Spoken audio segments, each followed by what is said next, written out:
No, I'll let you know. Yeah. Welcome everyone. Welcome to our election forum 2024. Just some couple of housekeeping rules as well. I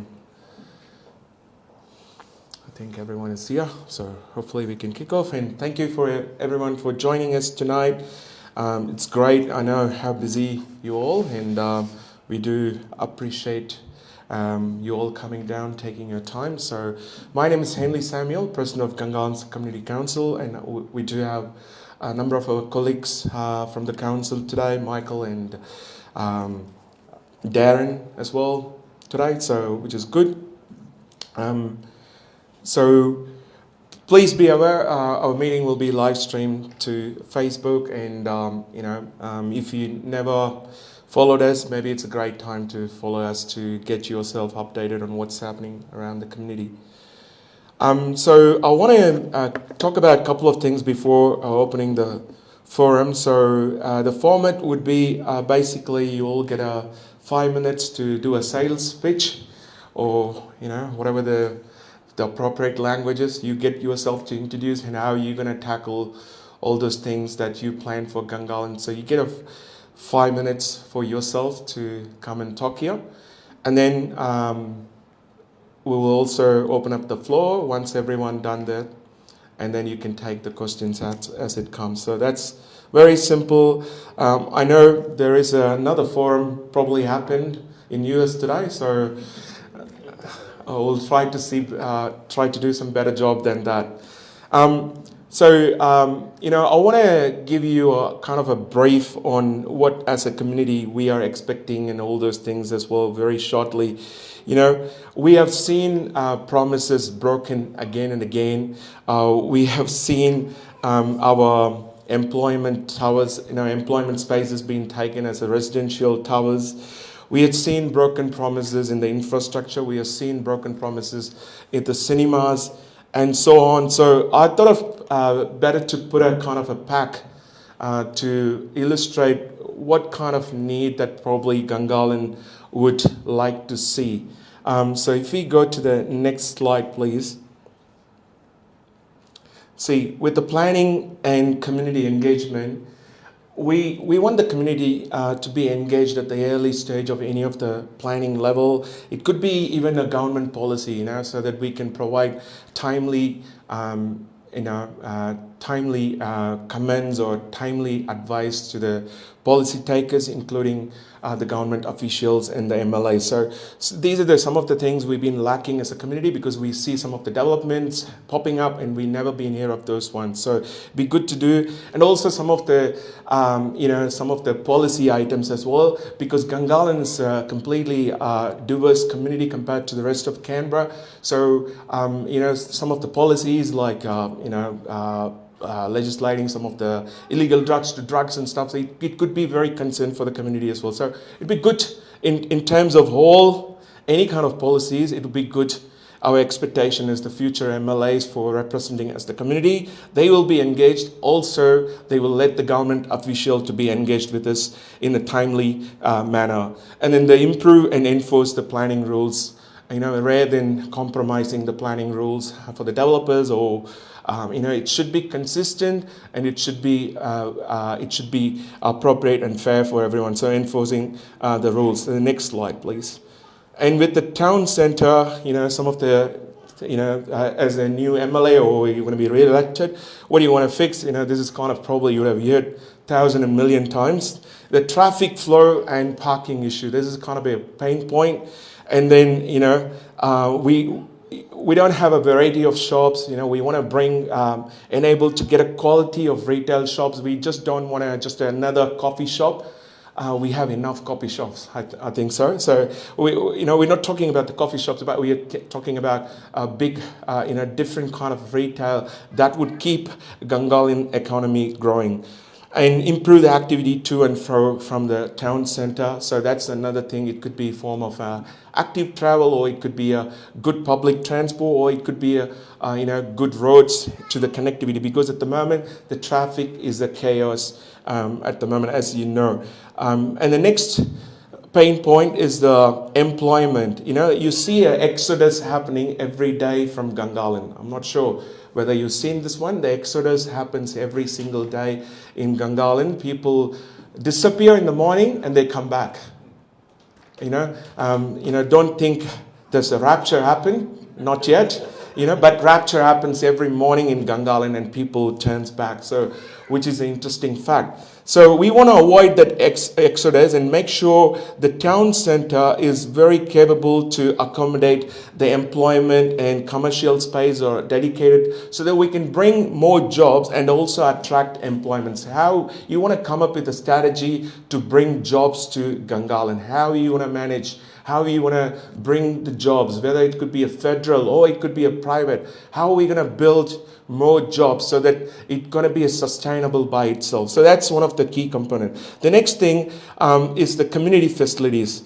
We are a young, vibrant community. Also, we have a variety of group. So it all comes to the matter of, we don't have a sports facilities or we don't have a community facilities. It's been promised many times. We don't have any kind of community hall big enough, and, community space, group center in suburb level, and facilitate more retirement and aged care facilities as well. So we want those kind of things. So we want to cater for all the age group in Gungahlin, because we want Gungahlin as be one of the thriving place for any kind of people who want to move into Gungahlin. They want to feel welcome and they have all the facilities available for them as well. And then also for space for some events, festival, and all those things. So you may think this is all a big ask. I don't think it's a big ask. It's a very basic necessity for everyone who lives in Gungahlin, I think. And we also pay a lot of tax, as you would have seen your rate notice. So I think probably the fair share would be great. And next one, the public safety. And we need our police station to be upgraded. We don't want to see the milestone when it will be upgraded. We want to see that happening now. It should have been happened like ages back. We want a staffing, we want more police in Gungahlin. We want to see their presence around, because we had a lot of business has to turn down recently because of the safety issue, because of all the theft activities that happened. People even got injured and all these things happened. So we want that to be fixed. And the next one, it's about the transport and infrastructure. Complete all the roads. There are so many roads. It doesn't have duplicated. Like if you see some roads have duplication done only on the lights, and then after you pass the light, it become a single line, and that's kind of waiting for a disaster. So we want to avoid, and we want to basically bring common sense back into our infrastructure. Make sure you do the duplication, complete the duplication, and we will want to make sure that our roads are safe and available for all kind of modes of transport, including cycling and all kind of those things as well. And provide direct public transport. People are talking about, we want to be sustainable, we want to reduce the cars and stuff. It is all great, but start with some basic things like connection of public transport to other districts which we don't have. The direct, if you're working in Majura Park, you cannot take any public transport. The only option is to take a world tour. You need to go around to this town center and take another bus and then go. So we're not talking about these things. We're talking about the direct public transports, to connectivity to the Warden, Taganong, to any Belconnen, without any disturbance. At the moment, we have light rail, which is great, but it only goes to the city, and we don't have connectivity to the other area. So to cut the long story short, this is what I want to put, the next slide. What Gungahlin Community Council experts, all our Arabi MLAs, to be advocates for issues that matters to Gungahlin. We want you to be our advocate. We want you to be representing the community, representing the Gungahlin community more than anyone else. So we want that commitment and accountable for decisions that impact Gungahlin residents and businesses. So we want this key message before I'm gonna hand over the mic to you guys, so you get an idea of what we are expecting as a community and what we want to achieve as part of this election campaign. These are some of these things. It's not that I made up from last night. It's been there for maybe 10 years, all these things.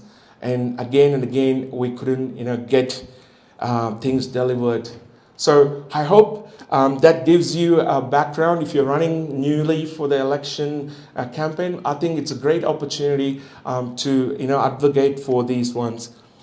So before we move on to the the introduction section, I just want to call out a couple of things, and we do have apologies. A couple of people couldn't make it. James Milligan, Leon Castley, Ralitza Dimistrova, John Mikita, Maligaraj, Jason Tyler. So they are apologies for today. But I do want to thank each and every candidate who are in today. So I'm going to call out your name. As I call out your name, please come and take your seat, and we'll go from there. I'll invite Michael Patterson from Labor. Thank you for coming. Please, you can come and take your seat. Yeah, you can clap, And I would like to invite David Pollard from Independence of Canberra. Wow. There you go. Snega Casey, Independence for Canberra. Soili from Greens. Cooper Pike from First Nations Party. Susan from Labor. Andrew Braddock from Greens. Last but not least, Pradeep Sarnaj from Labor.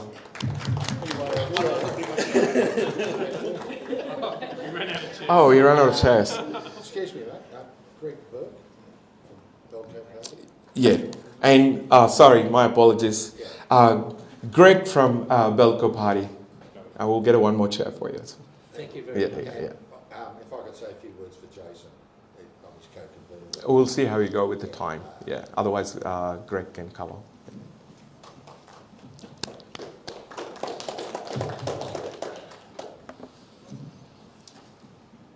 All right, so we will go from right to left or left to right. Do we need to do a toss or no preference? Yeah, we'll go from... Yeah, there you go. Andrew?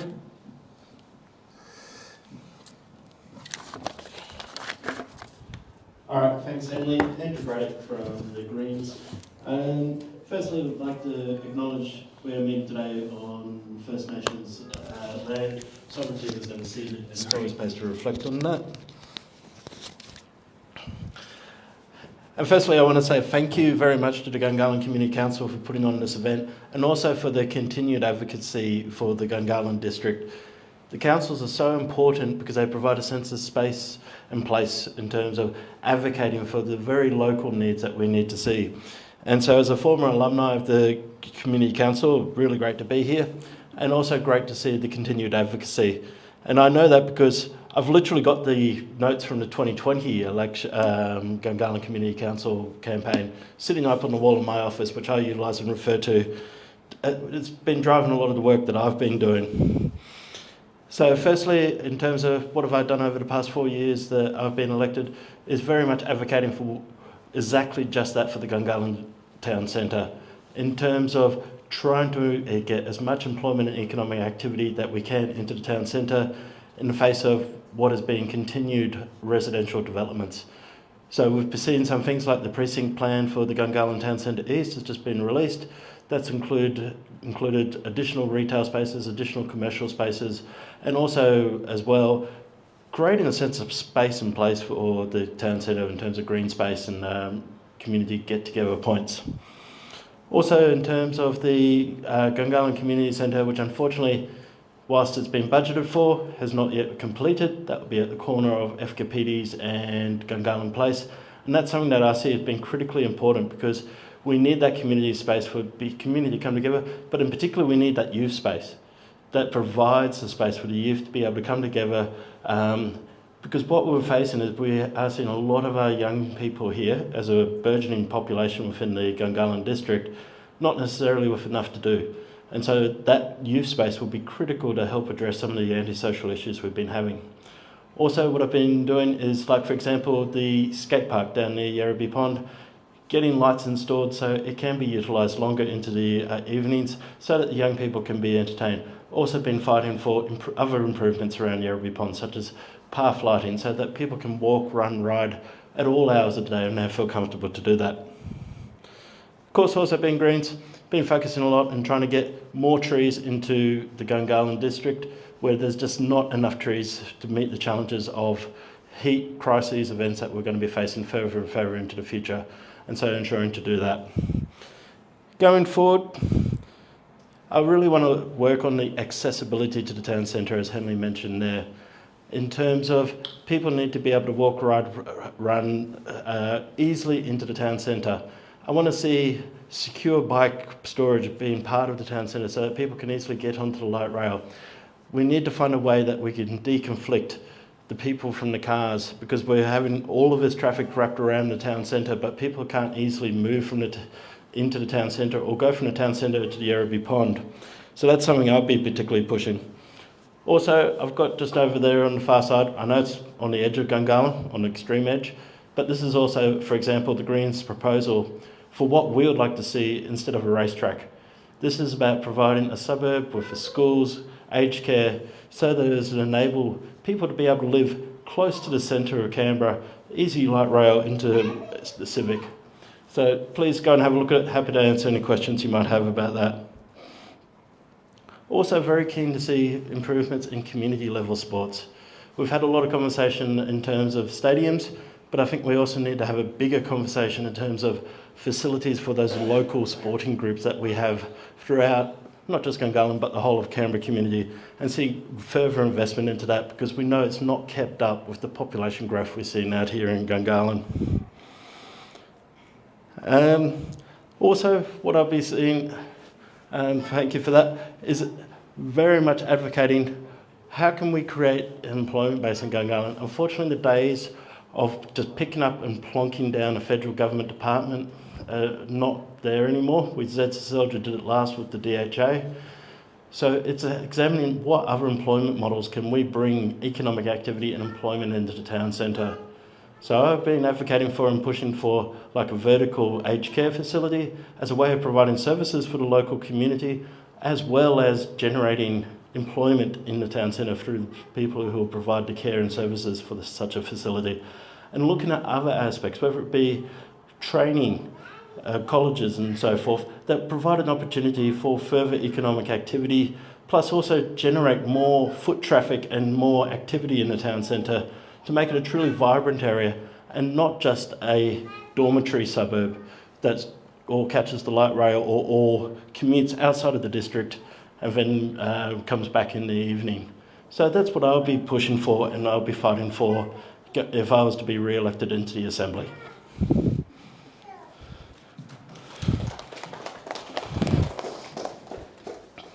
Oh. Thank you very much.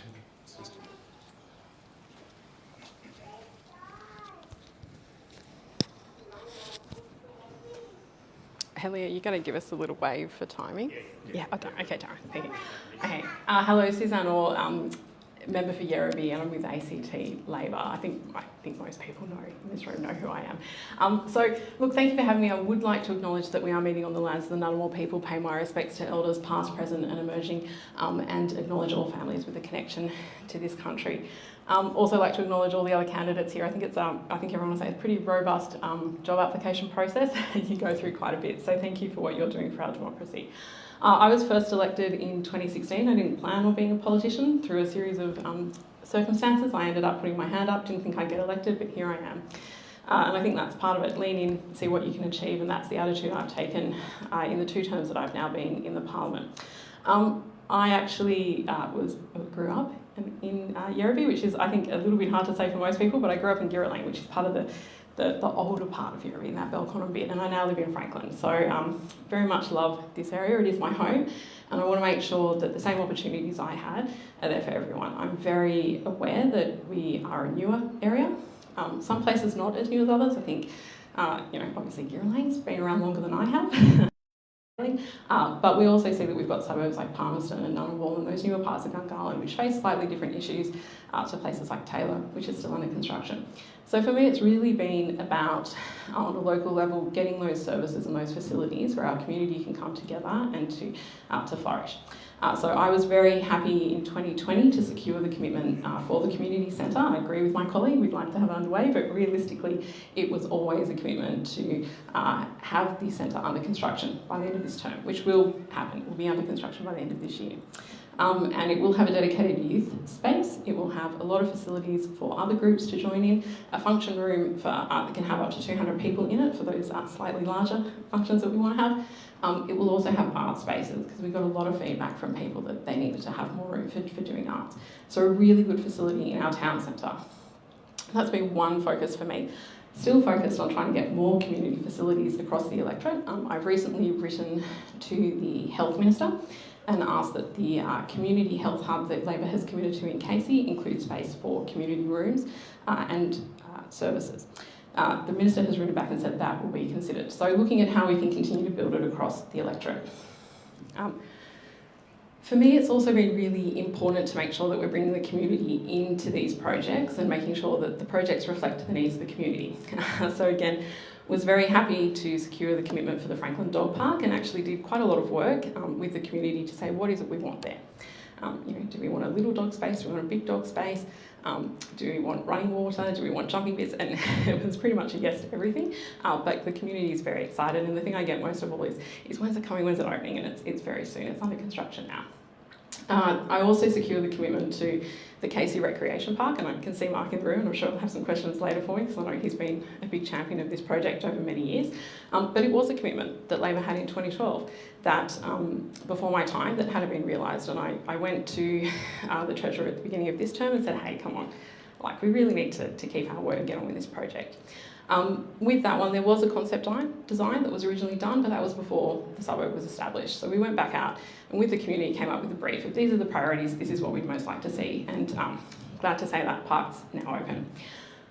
So those are a few of the projects I've worked. I've also done a lot of work on Gungahlin shops and holding the developer accountable and trying to get some action. Not quite in Gungahlin, but it is in Yarraville, so one close to my heart, being a Gungahlanger.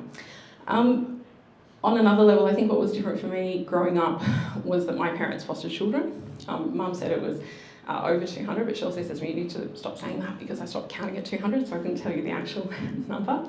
And for me, that was just how life was, and I thought that's what everyone did. And it wasn't until I was a bit older that I realised it was a deliberate choice of my parents to do that, and this is something that we can choose to do, is to look out for those in our community that sometimes need a bit more help than others.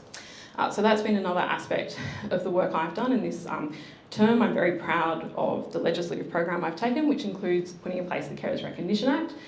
We're the only jurisdiction that didn't have an act like this in place, and it means now that unpaid carers, so foster carers, people who look after people with disabilities, a whole range of carers out there in our community are now, 20 seconds, are now recognised and supported. And I've also just recently passed the Disability Inclusion Act. I think my 20 seconds is probably up, so I look forward to the questions, and again, thank you. Okay. Oh, yes, of course. Family-friendly hours. Apologies for jumping the gun. I've just got a little 2.5-year-old and a 7-week-old that you can hear in the background. That I'm just trying to get home to bed after this, so I just thought I'd come say hey, g'day to everyone, show my face, let you know that my name's Cooper Pike. I'm running for the new party, the First Nations Party, and I'm here to just stand for my people and for what my elders and my ancestors were rightfully land and what they've been fighting for ever since colonisation of this country. I'm not here to make a mess of things or to annoy anyone. I'm just here to stand for the people that represent me and the land and the native title rights that they've been fighting for many years. So, as I said, Cooper Pikes is my name, and firstly I'd like to pay my respects to the Ngunnawal and Ngambri people of the land that we meet, the traditional custodians of the land that we meet today. I pay my respects to elders past, present and emerging, and further my elders. Thank you to my elders for paving the way of where I am today. Yuindu Cooper Pike, Noindu Maradal, Mara Birangu, Grunyang Wiradjuri, Narambangu. My name's Cooper Pike. I was born on Wiradjuri country. My culture is a cornerstone of who I am, shaping my values and guiding my commitment to making a positive impact in our community. As an Aboriginal man, I continue to learn the traditions and wisdoms of my ancestors, ensuring that their legacy lives on and our cultural practices are passed on to the next generation.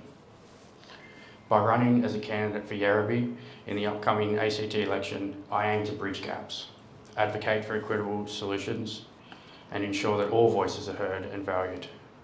My commitment is to serve with empathy, dedication, and a relentless pursuit of a more inclusive and supportive society. Over 60% of Canberrans supported the Voice referendum. I want to be a voice not only for my people, Aboriginal people, but for the everyday Aussie family and the everyday Gungahlin family.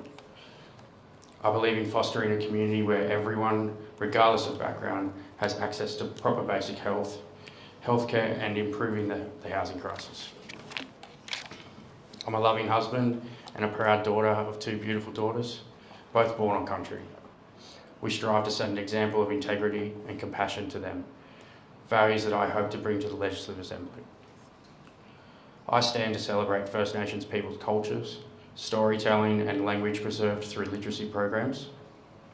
Everyone deserves the right to a good education. Luckily, when I was 15 years old, I'm from a small country town, when I was accepted to a scholarship to Knox Grammar School. This paved a crucial pathway for me and my education, an opportunity I want for my own daughters and all Indigenous kids in the area. I've worked in the Australian Public Service for over a decade, including past Indigenous Affairs Cabinet Ministers, so I understand the system and how political decisions made in Parliament have significant pressure on daily lives. Like you, I'm deeply concerned about the challenges posed today and how they will carry into the upcoming generation, including the rising cost of living, escalating housing market, and the inaggregate cost and wait times to healthcare services, and all the ones that were just named on the board before. So I'm committed to addressing these issues effectively and bringing them about real improvements. If you're frustrated with the lack of meaningful action from our current leaders, then vote 1 for Cooper Pike. Thank you. As I said, I need to get the girls home, but if you have any questions for myself or our party, please just hit me up a message on Facebook, or I can give my contact to the community. Cheers.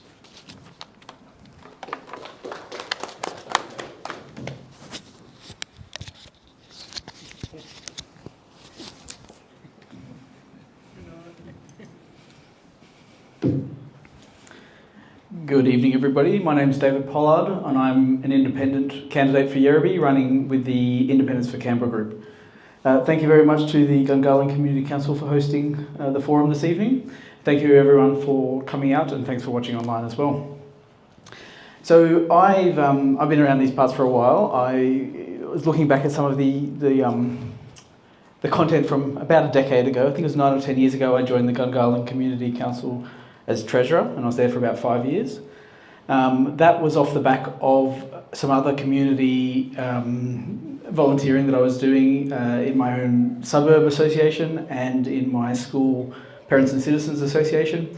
I kept seeing good people out in the community trying to do good things, but needing support that they weren't necessarily getting.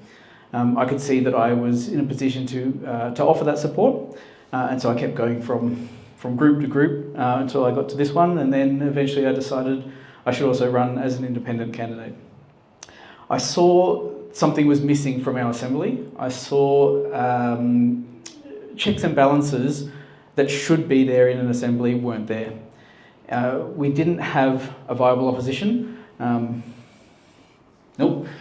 We've had some apologies from most of them tonight. Unfortunately, we're not in a position to hear from the opposition here tonight. And that's one of the problems. We need mechanisms in our assembly to hold the government to account. An independent crossbench can be that mechanism. I saw that 8 years ago now, and then 4 years ago, it was still there, and today it's still here. So I've been putting my efforts for, as I said, 8 years now into providing an option for Canberra for an independent crossbench. So some of the things that I would like to see, we've all got our flyers, we've all boiled it down to 7 words I was told I could have. So some of the things that I'm interested in is a happy, healthy, educated and informed Canberra. People are happy when they've got a secure roof over their head, when they've got connection to community, when they can afford to feed their family. Educated, we've got 25 to 30% of children not at standard for literacy and numeracy. That is appalling. Healthy. Our healthcare system, we've got some of the longest wait times in the nation. Our elective surgery waiting times are through the roof. But those are some priorities that I've got that are relatively important to me, but there's something that's more important. And that's the last point there, an informed Canberra. I want a Canberra where we know what's going on, where we trust our government and our government trusts us. And I'm not seeing that. I'm seeing the Integrity Commission making findings of seriously corrupt conduct. I'm seeing a culture where ministers are not given the bad news that they should be given so that they can act.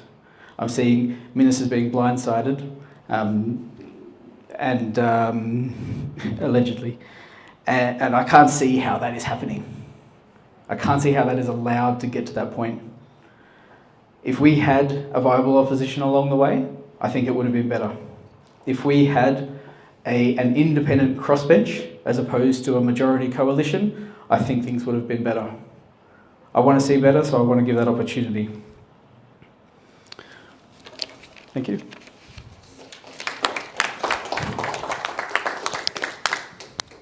Thank you. Legend.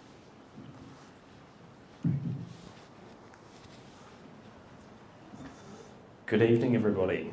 Is that trying to get the sound right? Because that's very loud. I'll go with that.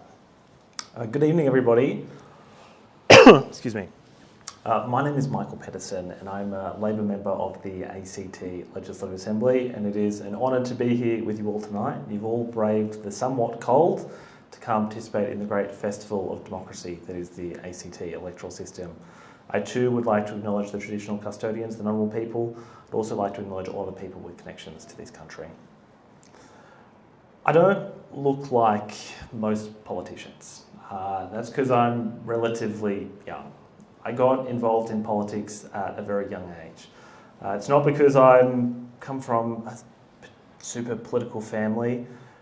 Instead, it was because growing up, sitting around the kitchen table, I'd hear stories from my parents. My mum was a teacher. She taught work health and safety at CIT.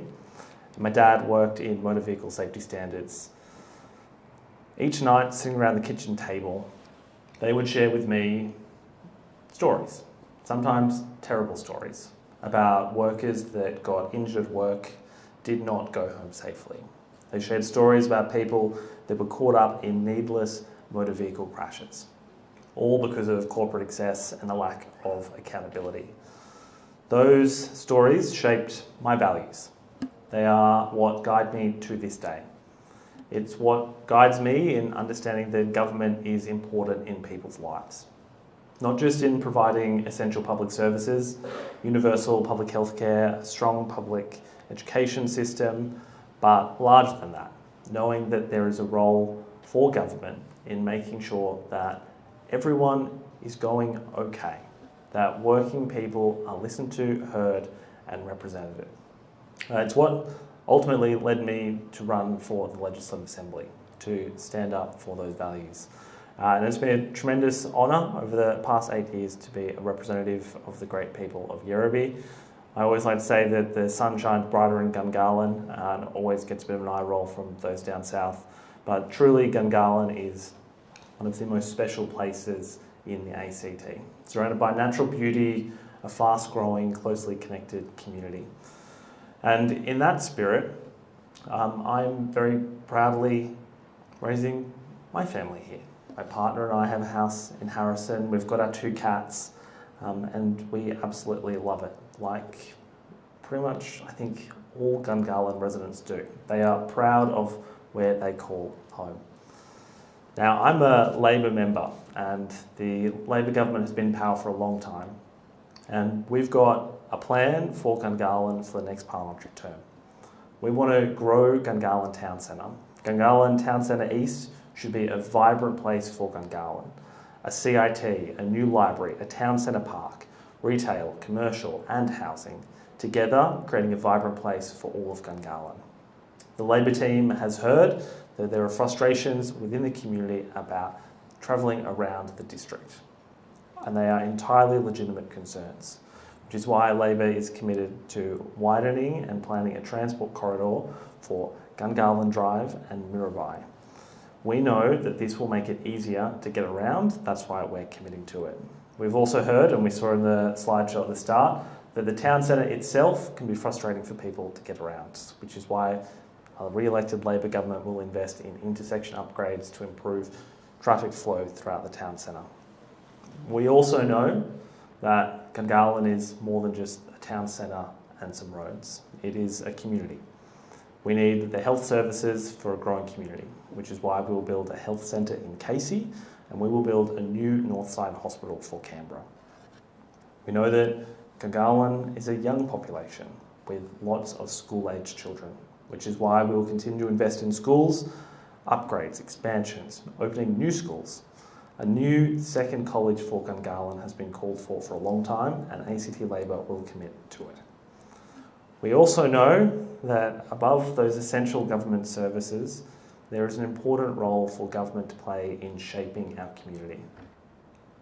It's in providing the spaces where people can socialise and they can play sport, which is why ACT Labor is committed to building a new indoor sports centre in Casey, new playing fields in Taylor, new playing fields in Throsby.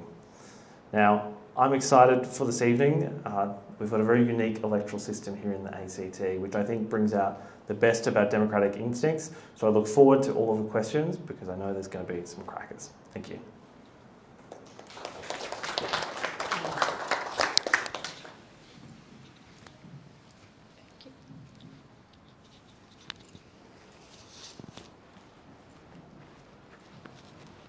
Good evening, everyone. My name is Sneha Gacy, and I'm an independent candidate from Independence for Canberra Group. I would like to thank Gungahlin Community Council for this platform, for us to come here almost like a job interview and, have a few things to say about, I guess, our journey, and for people who have been in Legislative Assembly for their chance to say what they have achieved so far. My journey began in 2011 when I came to Australia in Canberra as a student. Coming from Nepal, I saw nice roads, health facilities, education system, very good. But as I integrated into Australian society as a student nurse, I interacted with many people, and I found a lot of people had similar stories as what they had in Nepal.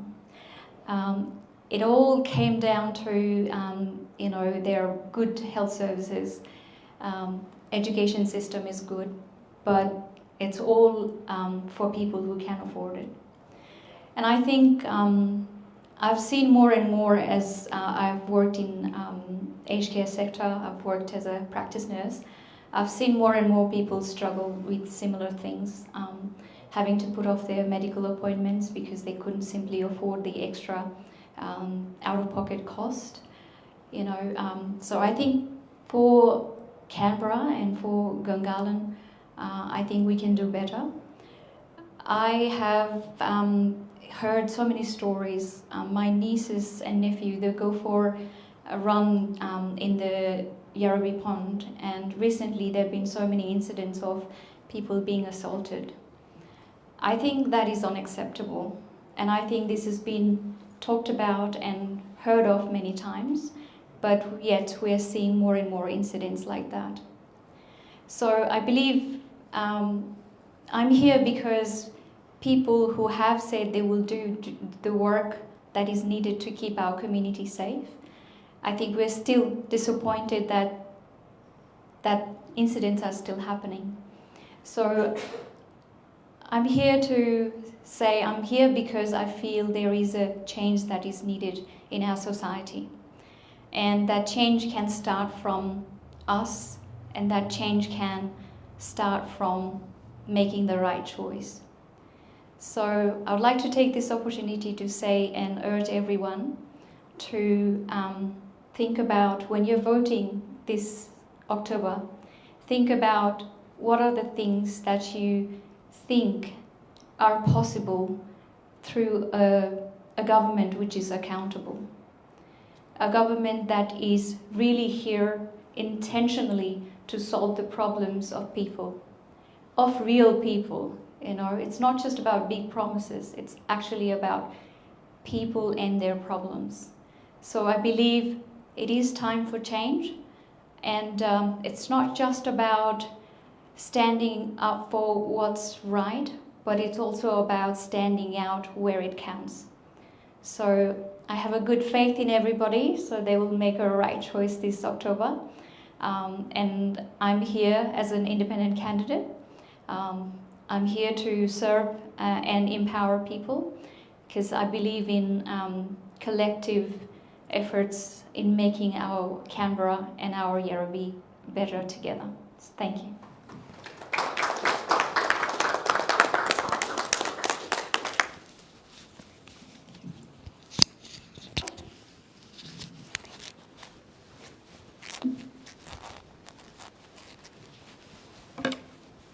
Good evening. I'm Sue Lily Conson Lynch, and I'm a Greens candidate for Yarrabee. I'd first like to thank the Gungahlin Community Council for providing us with this opportunity. And I would first like to tell you a little bit about myself. I'm a public servant and I'm a solicitor. And I moved to Canberra in 2013. As many of you might not know, the Australian government scouts professionals everywhere in the world. And I met people from the Australian government in the Netherlands when I was at a fair with my husband, and they said, you have skills that we need in Australia, so please come to Australia. So we came on holiday first, and we thought, okay, it looks quite nice. And 3 years after that, we moved to Australia, and we've always been in Canberra ever since. Prior to moving to Australia, I worked in corporate law in the Netherlands and in legal aid, and I'm very passionate about advocacy. I'm not a political beast, I'm a community advocate. Besides my work in the ACT over the past 11 years, for the past 8 years, I've been very active as a community advocate. I've been a member on the ACT Multicultural Advisory Council. I've been a member, and still are, at Canberra Theatre as an advisory committee member. I've been on the Advisory Council for CEFACT and on the UN Women Council as well. One of the most fun committees that I've been on was on the Celebrate Gungahlin Arts Festival 2 years ago, where I had the opportunity to work with people in Gungahlin and organizations in Gungahlin to set up the Gungahlin Art Festival. I want to expand my community advocacy as a member of the ACT Legislative Assembly. And I wanted to do that because more and more people in the community during my community advocacy told me that maybe you can do more for us. Maybe you should consider politics. And I said no for a really, really, really long time. But more and more people are struggling. And people are telling me that we cannot go to the doctor anymore. Up until 3 years ago, you could find doctors who could bill in Yarrabee, in the Gungahlin area. Now that is no longer possible. So people delay their medical visits. They delay their medical visits, they change their medication, and what happens? They end up in the ED. which even prolongs their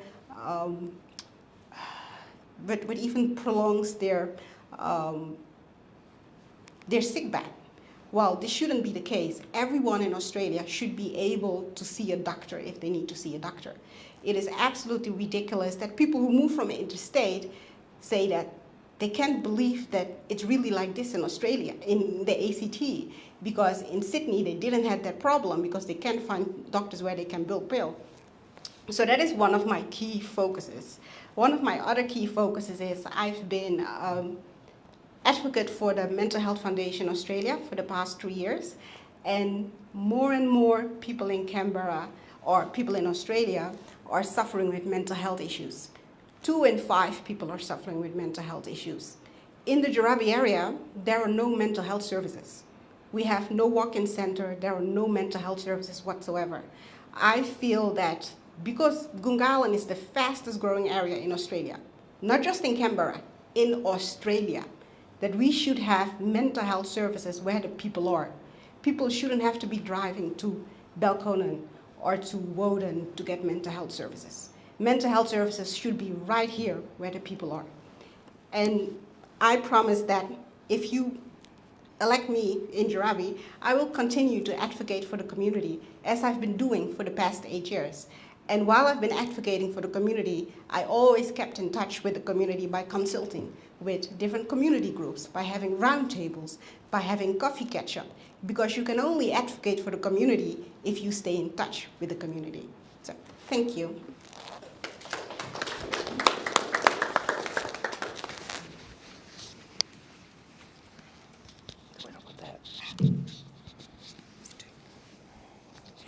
Somewhere?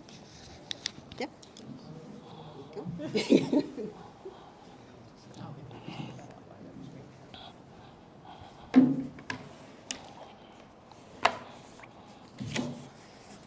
Hello, thank you. My name's Greg Burke. I've been a Ngunnawal resident for 25 years.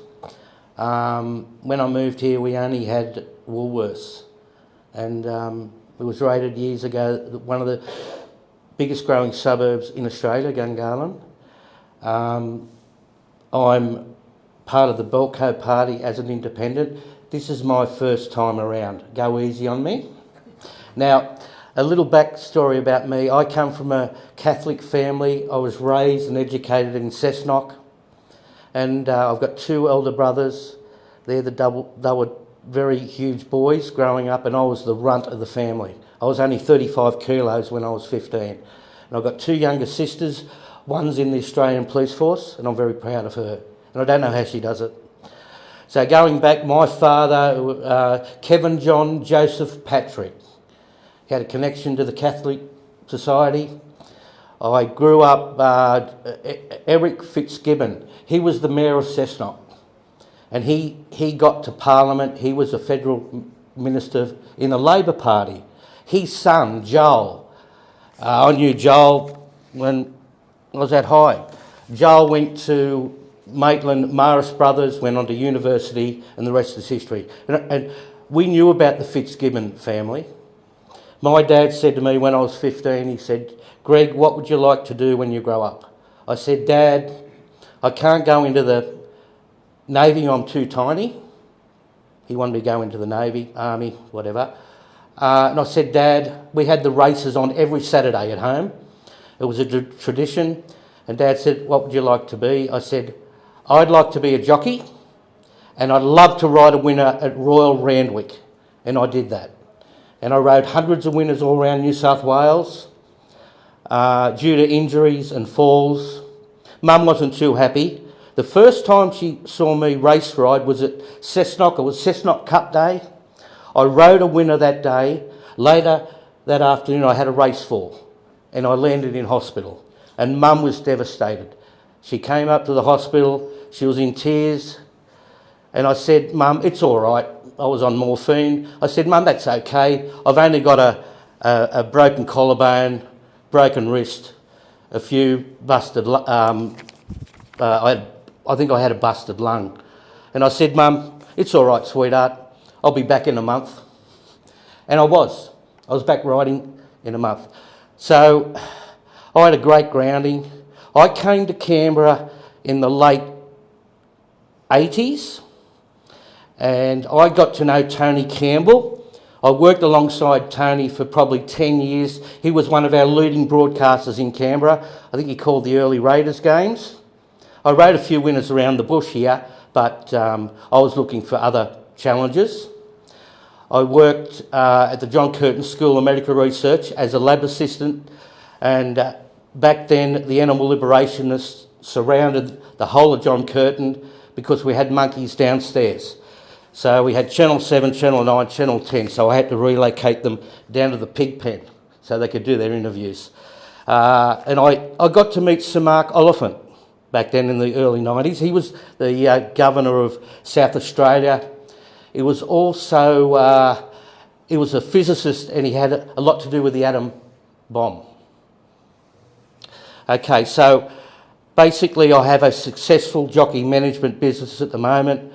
I sponsor both Canberra and Queanbeyan race clubs. That's my passion. I'd like to see a viable racing industry going into the future. It's a massive industry. It's the third biggest industry in Australia behind tourism and mining. And I hope that the racing industry does continue. It employs over 500 people, and a report came out the other day. It brings in 80 million in economic value every year. Flows through to small business. That's what it's all about. I think what I stand for, I'm out and about, and I'm talking to the constituents out there, and they tell me there's a lot going on. Law and order, we're probably 250 coppers short at the moment. We need to fix that up. Domestic violence, young girls, they get married early. They've got no independence. There's no safe haven for them, because I know, because I talk to people. You know, I think, just give me another 30 seconds if I could. The current two-party system, you know, people are disenfranchised with the current system. We've got 25 members, no upper house. We really need an independent in there.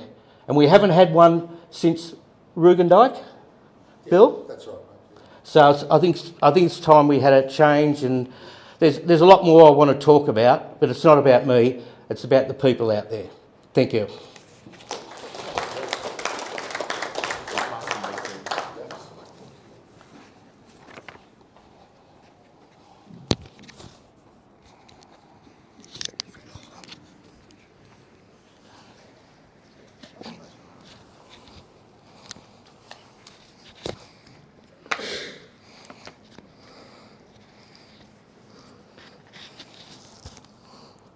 That was a challenge, putting the mic on.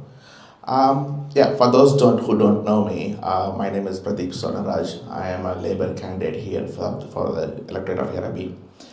Since my lovely colleagues already talked about what we have done and what we're going to do, I think I'll focus on me. Yeah, easy that way. So, like many of us, I moved to Canberra in 2016, but I've been living in Australia since 2004. Came here as a migrant, did my master's, finished my engineering, did my master's, did my PhD. When I say doctor, people ask me, are you a real doctor? So I say one of the ones who can't prescribe. So I did my biochemistry, worked as a postdoc, then moved to Canberra for my, to work in public service. So I have a long 9 years of policy, regulation, compliance as my experience.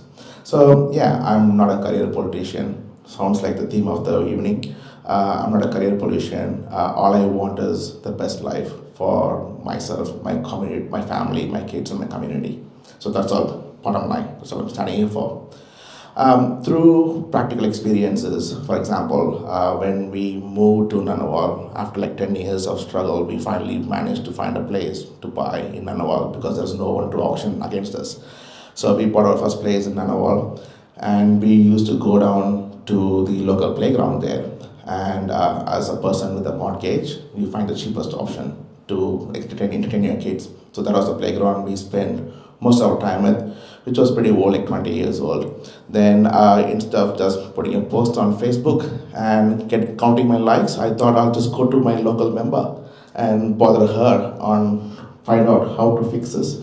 So we did a campaign, we did a survey, we spoke to the minister, and finally we managed to fix that here this year. Yeah, so it was a commitment last year, and we finally managed to fix it, and I can see more than 20 kids play there every day. So from fixing playgrounds to working with Paul and other street pantries and understanding how big issue period poverty here is, then we decided to legislate on providing access to free period products to all Canberrans. So these practical experiences taught me how a community-led practical policies can create a change in people's life. And so I thought, yeah, let's put my hand up and put more community focus, community as a front and center of this Labour government. And yeah, let's do the best. Yeah, that's pretty much me. I'll keep short, if that's okay, in conscious of time. 2 more minutes. Sing a song. Wow, you'll run away. Look, that's pretty much about me in the sense, like, going forward, my main focus are, look, I know I have been in public policy arena for a long time. I've been a research scientist, and I know how valuable the data, evidence-informed policies are. So I can bring those concepts strongly into the government policy making. And I think that will add as an asset to the current Labour team. I think I'll skip my 1 more minute to someone else. Yeah, I'm more about listening. I want to listen from you rather than me here going yapping about how good am I. I would rather listen from you on what you want from you, what do you expect from me. So yeah, I'm happy to do that. Thanks.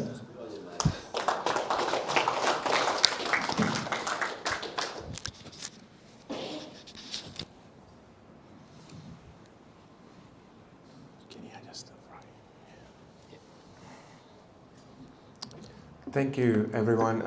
Let's probably give them a round of applause again for everyone's time.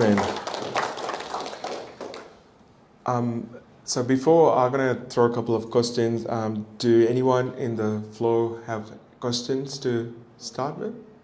Okay. So we'll go from you.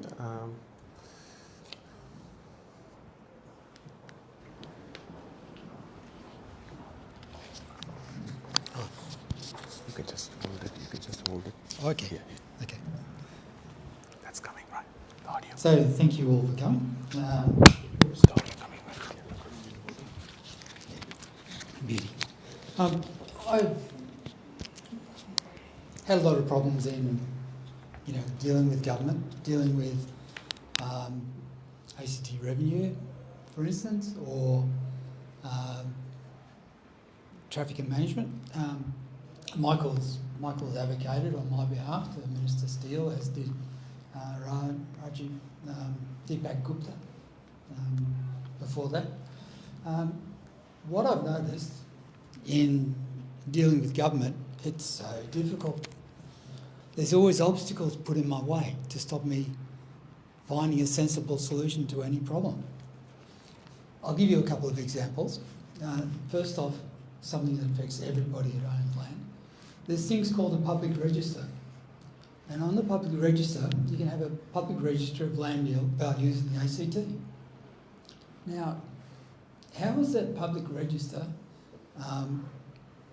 that's used to show valuations for everybody, which determines rates, and so it has a huge financial effect on people. But do you know how your property is valued? Do you know how your neighbour's property is valued? And if you've got an identical property to your neighbour, do you know why the neighbour's got a different valuation to yours? You think it'd be common sense to be able to look at the public register and find out the information. No, that's subject to privacy. The ACT owns the land that you lease from them, but they say there's things that identify the information on the public register which might, cause privacy issues with the person. So when you write to the Chief Minister, or when you write to the Attorney General and say, What's private without information about how land is valued on a public register? And the Chief Minister says it's the Attorney General, it's the Commissioner for the ACT Revenue who determines. He's an independent person. He determines what the rules mean. I said, but obviously it's public. It's public. Why would it be private? Why would the Commissioner be the end advice to the information on the public register of how valuations are made? So your question to... My question is, who has the ability to fix this? That's not the only problem we've got. The problem is nobody takes responsibility. The Chief Minister pushes it off to the Commissioner. The Attorney General says, I've got nothing to do with this. And you just go around in circles. So my question is, who has the ability to fix all these problems that the city government has? I'll give you another example.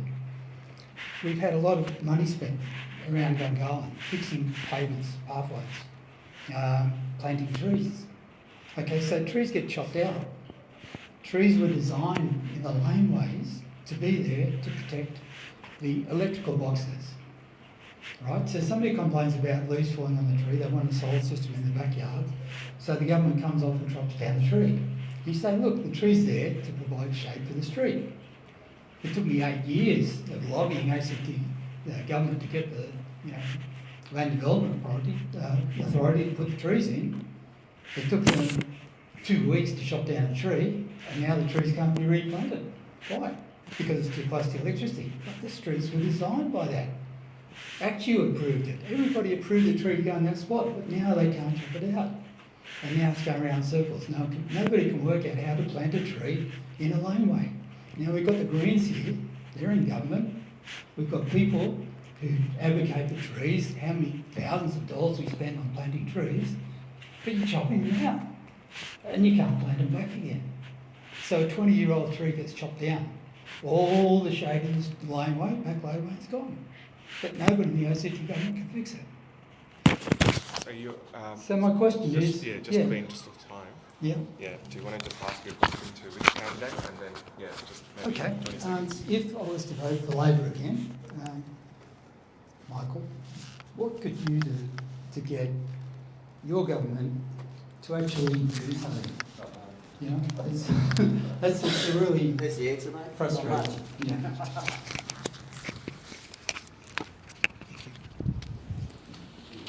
Thanks, Michael. I might just need a bit more detail because I vaguely remember Gungahlin, probably valuation down to Yerby Pond. That's you? Yeah, that's me. Yeah. So I will apologise. Your case is not front and centre of my mind this evening, but I'll speak in broad terms to what you've raised, and I'll make this offer to every single constituent. Interacting with government is not always easy or straightforward. Government is not always agile, and sometimes government has strange rules and ways of doing things that are frustrating. Sometimes they're there for good reasons, sometimes they're not. When constituents come across those issues, I'll always endeavour to try and help them.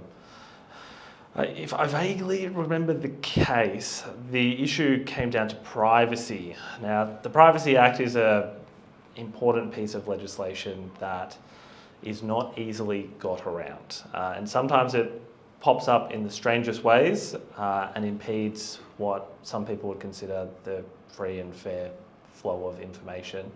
I'm happy to have another crack with your issue. Yeah. We've got people all around in Gungahlin. You have a block where you've got a commercial, 80 square metres commercial at the bottom. Neighbours complaining to me today and said, what can I do to help you? And I said, look, I'll talk to you guys. So you've got 80 square metres of commercial on a residential lease. Now, anybody in the ACT with a residential lease can have up to 40 square metres. Do you want? We'll get the microphone. Yeah. Now, people have been doing, trying to do this for years. Like back in 2008 is when I started looking into leasing because I have a block which is a multi-use, like mixed use. And the ACT revenue says, well, that's commercial property because there's 80 square metres that can be used as commercial. Now, you've got a house of 240 square metres plus the garage, and only 80 square metres can be used for commercial.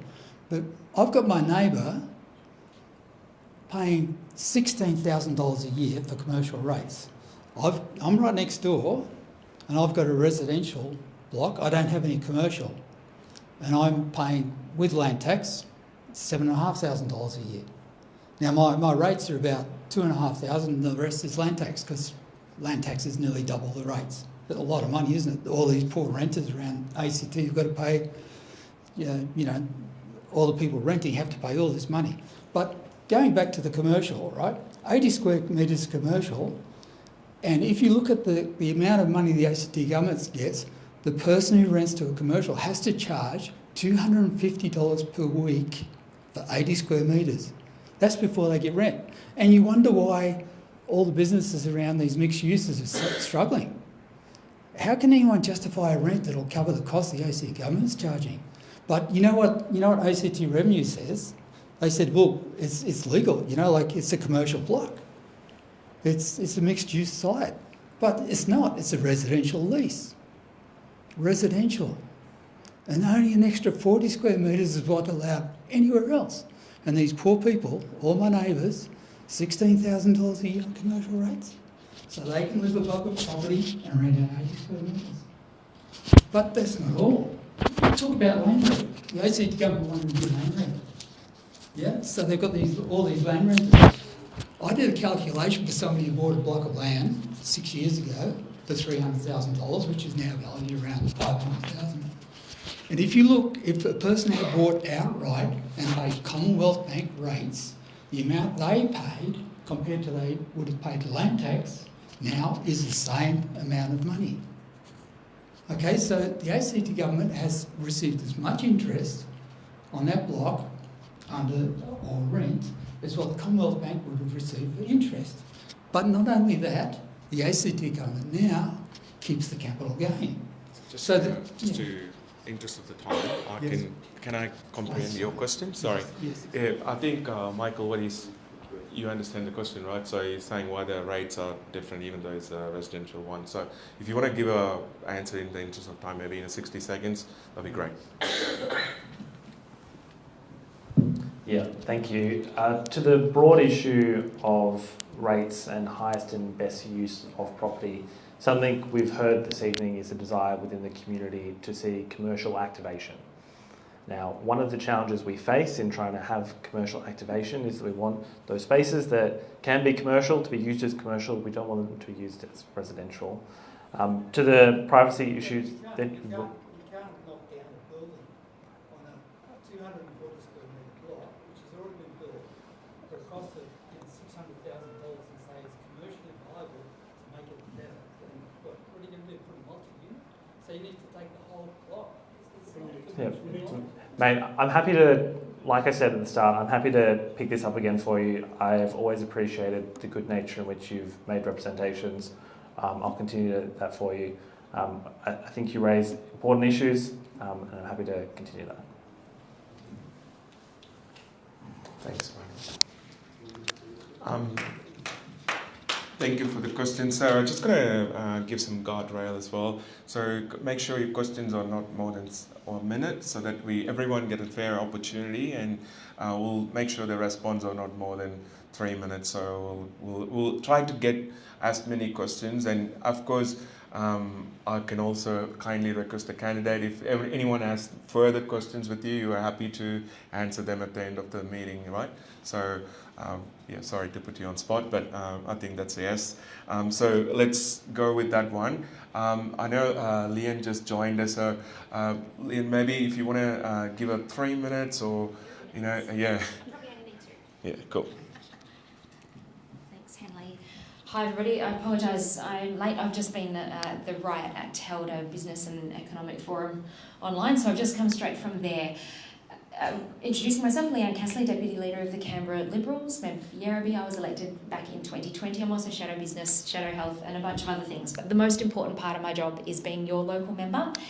Now, I don't know what everyone else, what we're here to say, but my pitch to you is that until 2020, I have worked in private industry and have paid rent. And the reason I became a politician was, not rent, rates, all of that was because I got sick of complaining about what had gone on in my local area, and I thought, my kids are old now, I'm going to have a crack at this and see if I can become one of those people that might have a chance at changing things. Now, obviously in opposition, it's very, very different. We don't get to win many things in the Assembly, but I think the things that I'm most proud of has been working with people like the Friends of Yerraby Pond and responding to letters from constituents. And although I rarely get answers from the minister saying we'll action this for you, I get a call that says, hey, thanks for doing that, because all of a sudden this pothole has been fixed, or guess what, we got toilets at K-Lane shops. Amazing.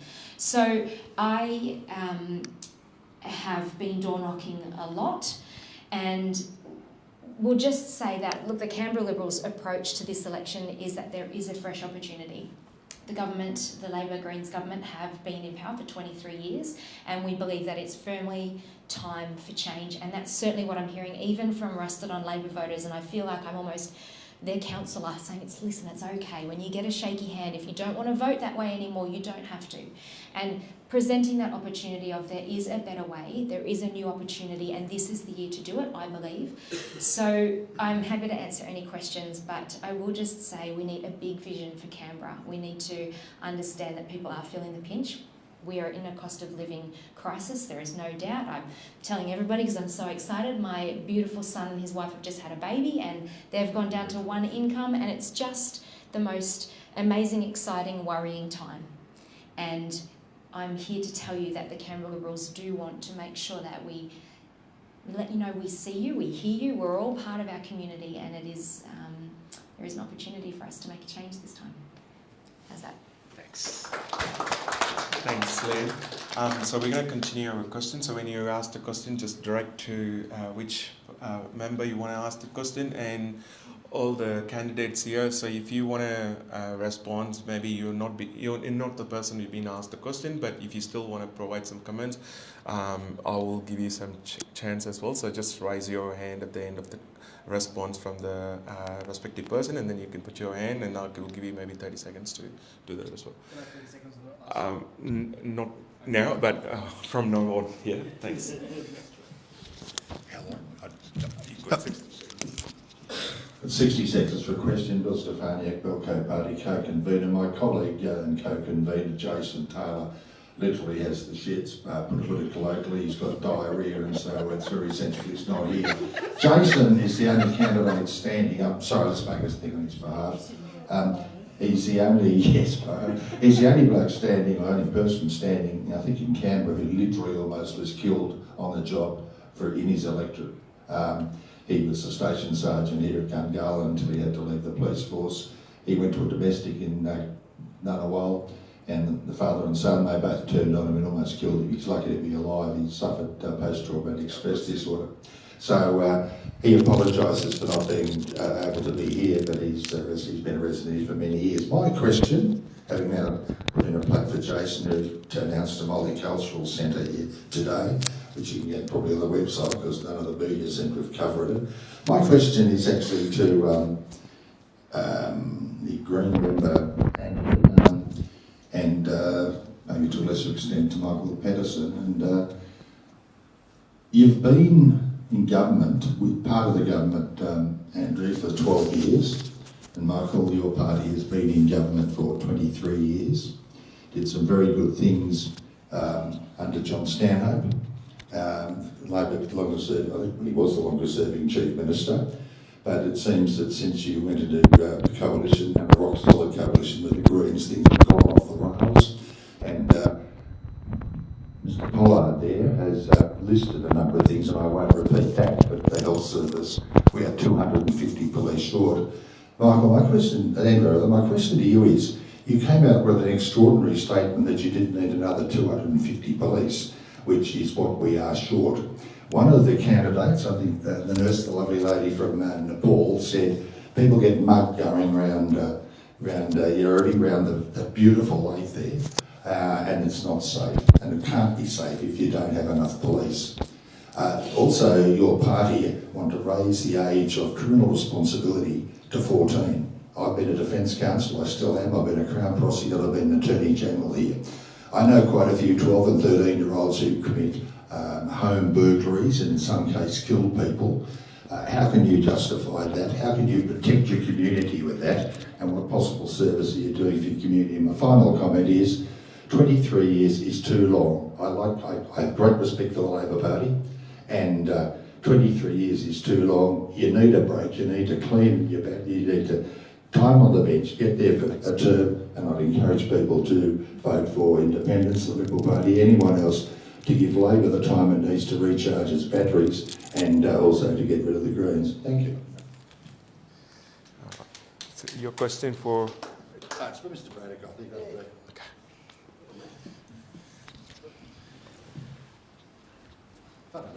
Yes, I'm going to take a lot of Adam's comment. I'll answer some points of that. Firstly, in terms of raising the age of criminal responsibility, that was based on scientific research in terms of the ability to form criminal intent was not possible for someone who was at the age of 12 and 13.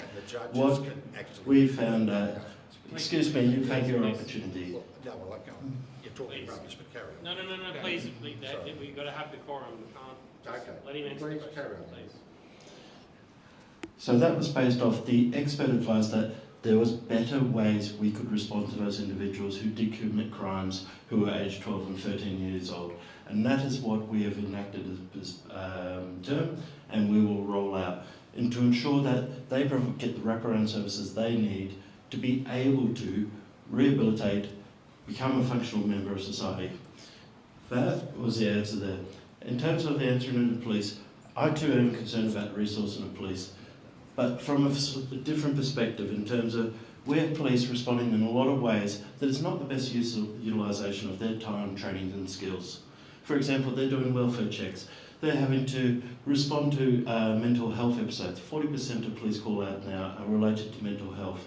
And sometimes the best response to those, or the most suitable response, is not necessarily two fully armed policemen. Sometimes it might be through a social worker or someone else providing the support. Maybe it might be the police and ambulance and clinical expertise that are the best ways to respond.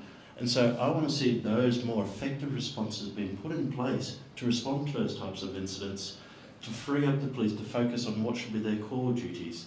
And that's what I've been calling for. Thanks, Andrew. Anyone like to comment on that? Well, yes, but not really comments.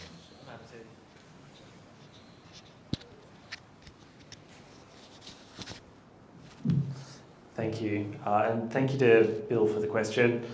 I will take it as a good faith question. I will note you are the convener of a political party and just got up to spruik another candidate, so I don't necessarily think it's a genuine question as opposed to a political tactic. However, It is a genuine question. you raise, I think, important questions that members of the community are interested in. So in that spirit, I'm happy to talk to the wider community about it, but I am apprehensive about this precedent that we're venturing into in terms of audience audience participation. I think police are incredible people. They do hard work, they do dangerous work. They confront the worst situations our society can present. When most people run away, police run to the danger. So I've got nothing but immense respect for police. Here in the ACT, we are very fortunate that we live in the safest city in Australia. And that is something that we should all be very grateful for, because there are places in this country that are not as safe as the ACT. Now, I say that not to say that crime does not happen in the ACT. We are not immune from crime. Bad things happen in the ACT to good people, and that is terrible, and to every person that is a victim of crime, my heart goes out to you. Now, how do we go about reducing the prevalence of crime? Well, here in the ACT, we've got a pretty good story to tell. Over the past 5 years, we've seen a steady decline in total crime here in the ACT. So the things we're doing right now are having the intended effect. Now, there is more to be done. I think police are a good resource that will make our community safer, which is why the ACT Labor government has committed to increasing police numbers by 126 over the next few years. Now, this will help. This will help. Now, to the question... Okay, I'll just leave it there. Thank you for the question, Bill. Yep. Just quickly, maybe. Yeah, thank you. Well, I understand, crime is something that's a big concern for people. Recently, with my domestic and family violence portfolio, I have tried to introduce a bill to criminalise coercive control. Every member of the Labor and Greens voted against that when we know every other jurisdiction in the country has either done it, is doing it, or is looking into it. So that's one area, and I know Jason, and I understand. With regard to the Multicultural Centre, there are many things that infrastructure projects that the government is lagging behind on. We were promised by mid-decade the new health centre that's being discussed in Casey. There were supposed to be 5 of those by mid-decade. There is 1 in Canberra at the moment. That is not good enough. And so I will just say that I think we all need to think really carefully about what is going on here when there will be more election promises, there will be more things coming out. And so just listen and ask questions about when and how often we've lost out. Casey Dog Park, the Casey Park is one of them. $12 million was promised long time ago. Thank you. Mark?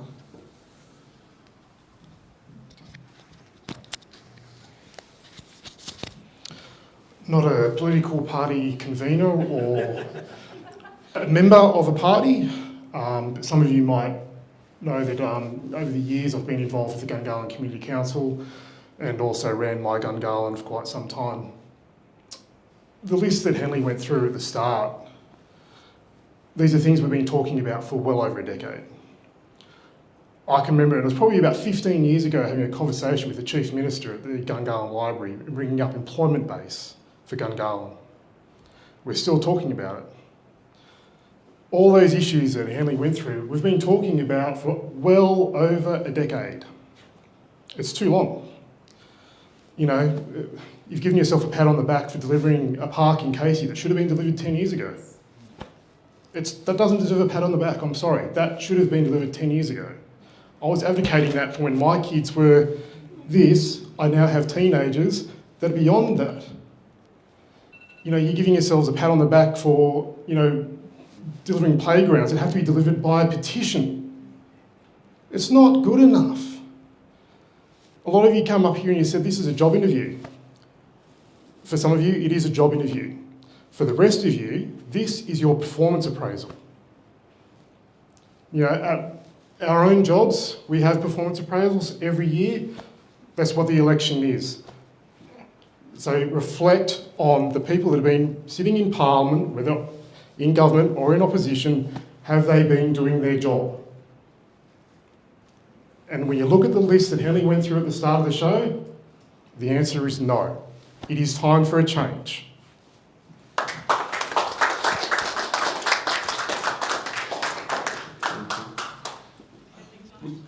Yeah, you want to respond? Yeah, okay. How many of you want to respond? I will get one member from each party. Yep. Okay. All right. We'll go. No, you can sit, whatever. You can, I think we're just speed it up a bit. Look, thank you, Mark. And I know we've had many conversations over the years, and I think we'll respectfully continue to agree to disagree on some of those bits.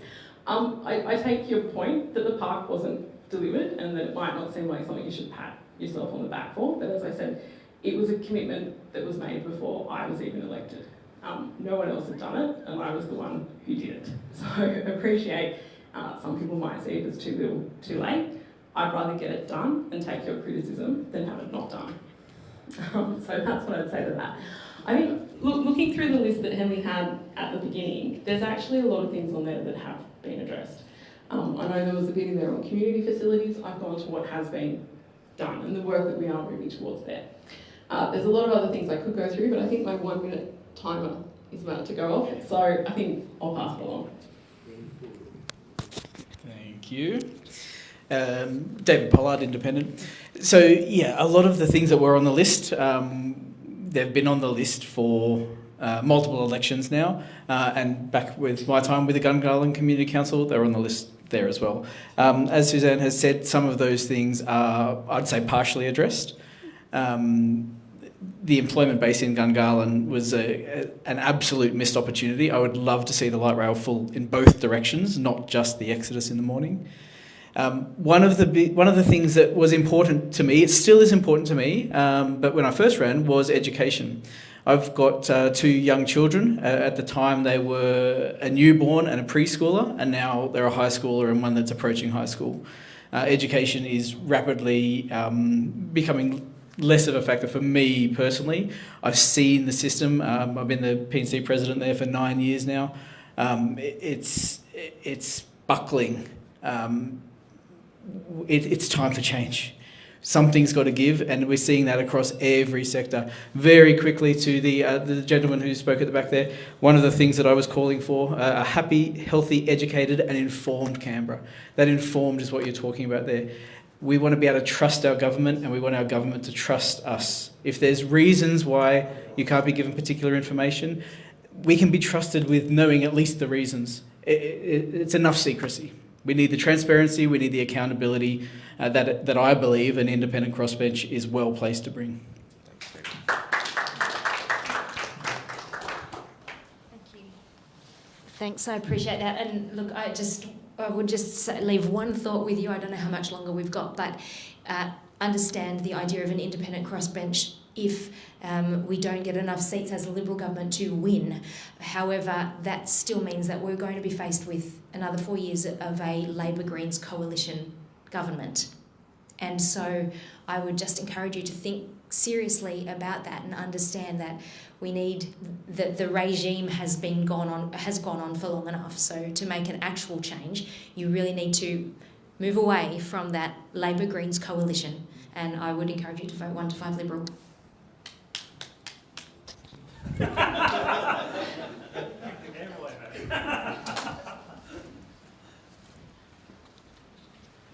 Thank you.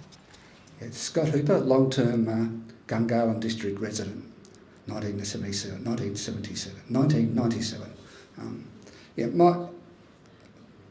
I'll start by saying most of the candidates today said they're going to offer lots of things that sounded really good to me, but my memory goes back a few editions of the Canberra News, and former Chief Minister Stanhope and an offsider wrote an article that suggested that every household in the ACT has a debt, and Mr Stefaniak might correct me on this, but approximating $90,000.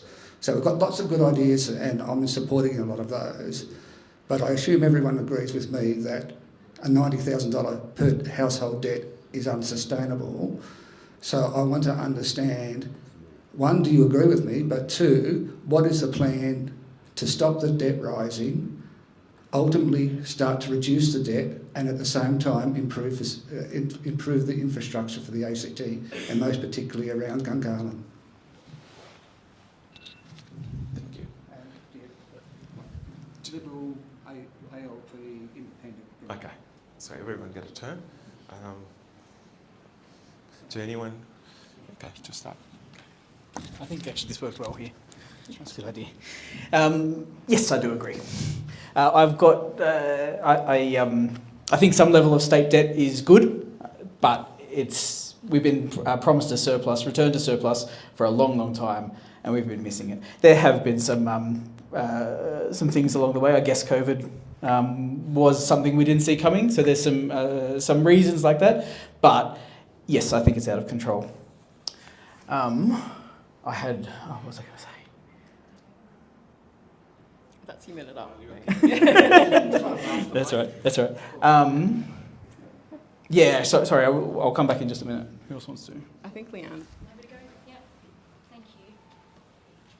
I understand the debt is eye-watering, and the figures on the amount, the borrowing has quadrupled over 10 years, yet our assets have only increased by $4 billion. Now, we've come out with an announcement to build a national convention centre and a stadium in the city. Love it or hate the location. The point with the Canberra Liberals approach is to not build the tram, because it's one way to Tuggeranong, and sorry, this is the microphone too, and it's it's not bringing any increase to the economy. And so our goal is to tell Australia that Canberra is open for business, that we will invest in business. I realise this is not Yerrabee specific, but the idea is to bring international business to town with a national convention centre that can get people, staying here. We don't want to go to Sydney to see concerts anymore. I don't want to go to Nowra, was the most recent one I went to, and let me tell you, the transport solution was awesome. We want that money to stay in town.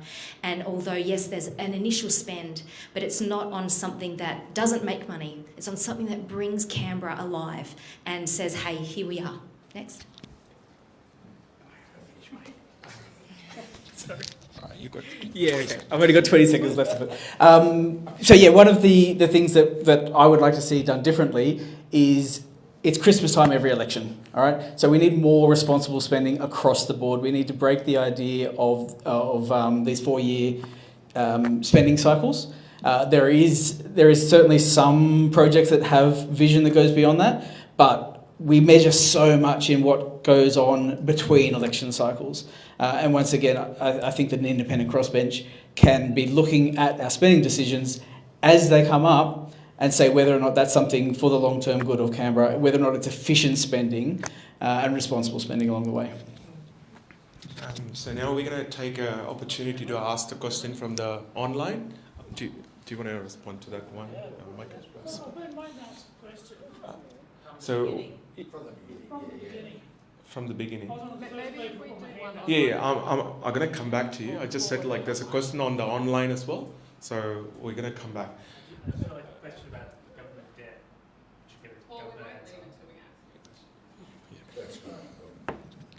Yeah, so I just wanted to address the fact that obviously the reason why we broadcast this is to make this as accessible as we can to people throughout. So we will from time to time jump to online questions and back to the floor. I've got a question here. Why does it take multiple attempts to get answers from government, such as street lighting near a floodway in Gungahlin? Why does it take about 8 letters sent to government and now they're putting markings there? Next July, when it has been a case for 2 years, why does the government like to put markings close to election? They've also missed 900 metres of markings. So I think that's just generally a question of why does it take multiple attempts in order to get something addressed.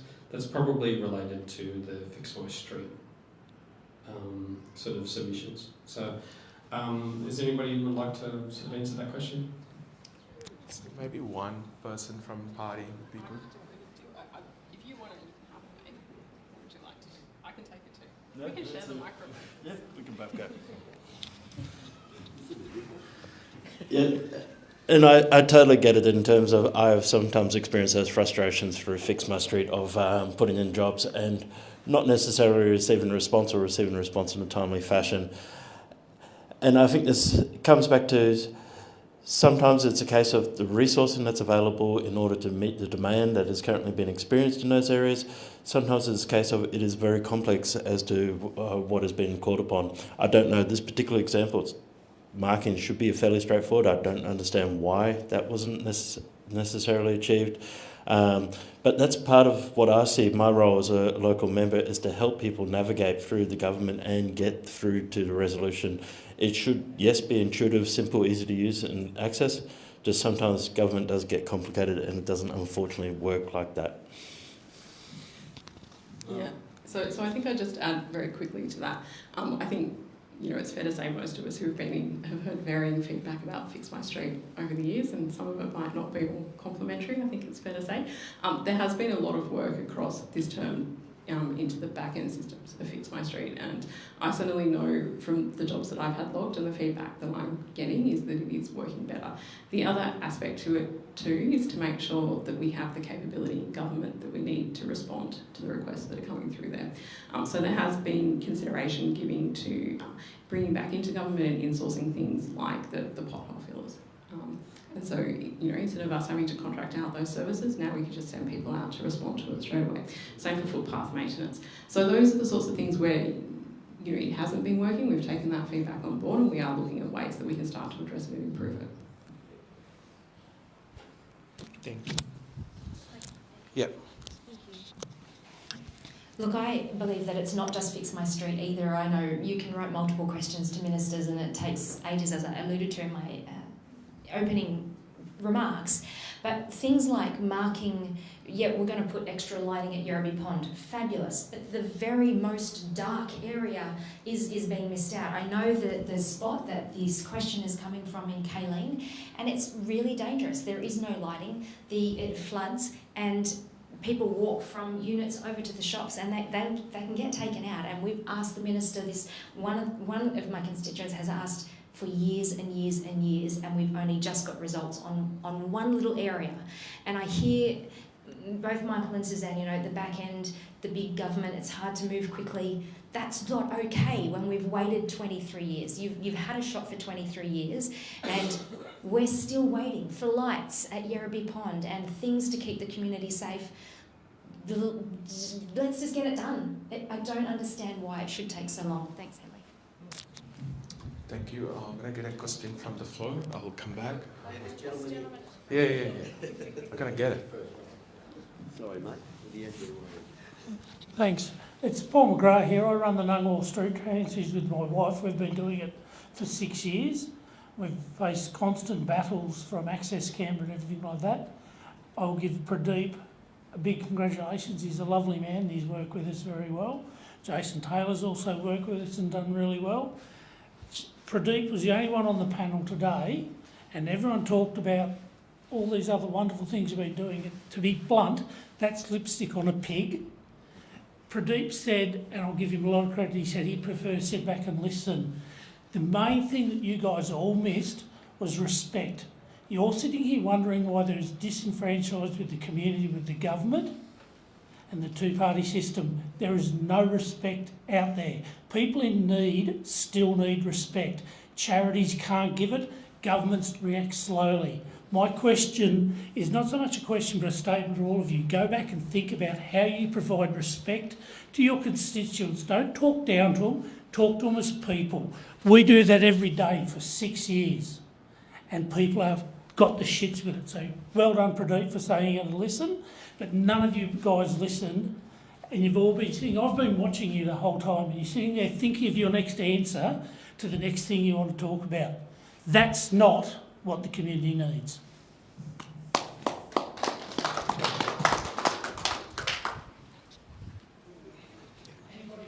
Thank you. Do you want to respond? Yeah. Okay.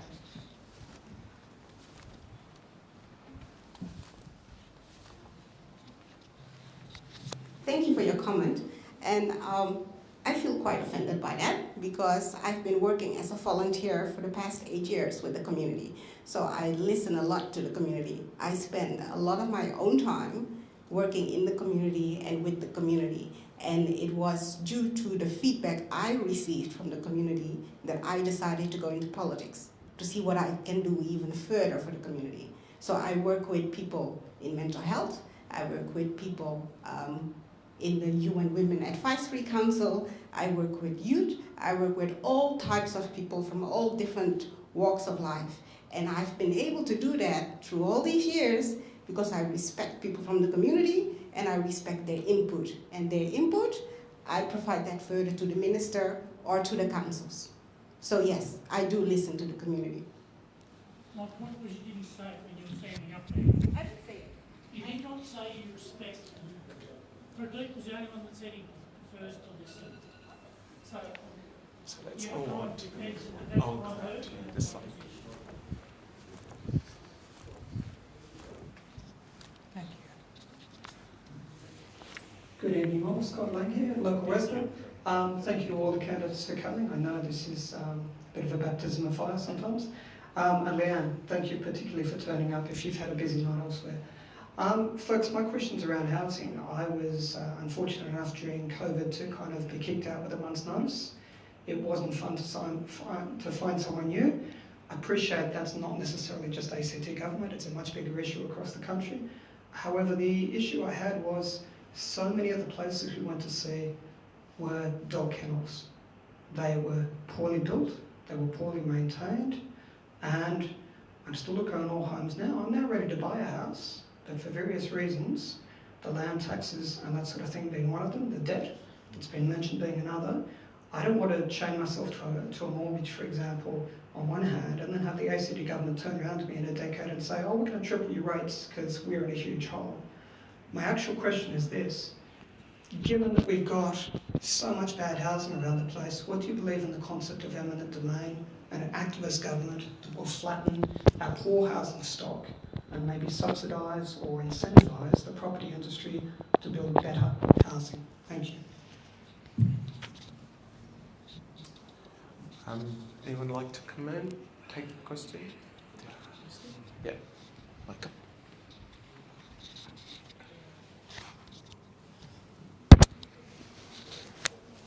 Mate, I'm very sorry that you had that experience in the middle of COVID. That sounds genuinely horrific. I'm glad by the sounds of it that you've been able to secure somewhere and things are going okay. Your observation about building quality in Canberra is a good one.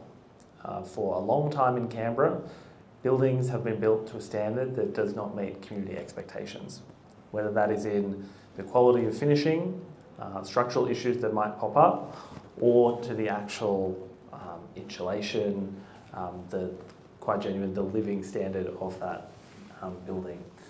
There's been a range of reforms in recent years to improve energy efficiency here in the ACT, which will make them more livable in the future. But that doesn't go to your suggestion, which is how do we go back and retrofit all of these houses? I don't think we're in a position right now to be knocking houses down. We're really in the middle, quite genuinely, of a housing crisis. We don't have enough houses as it is. So we need to build more houses. I completely agree with the sentiment, though, that these houses that aren't livable need to be made livable. And so I'm open to your suggestions to how we do that. Thanks, Michael. There's two questions there. Do you want to respond? Yeah. Would we help?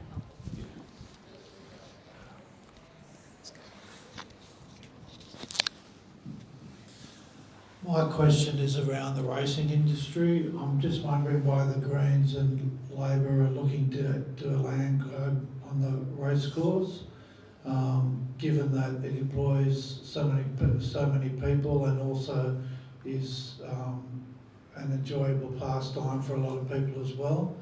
So my question is to the Labor and the Greens as to why they have that, and also to Greg Burke about what the Belco Party can do to stop that land grab.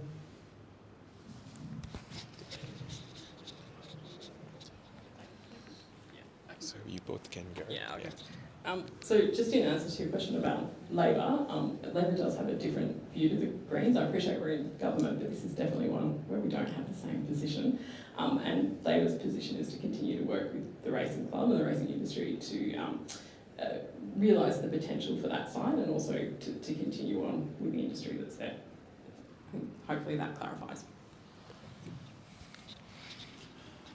Whereas the Greens' position is we feel that $8 million per year of government subsidisation of the industry is not necessarily the most economic benefit for a piece of land that is also extremely well located in terms of close to the in and off, close to the light rail, into Civic. There's far better uses we could make, particularly in the housing crisis, as Michael mentioned, for that piece of land.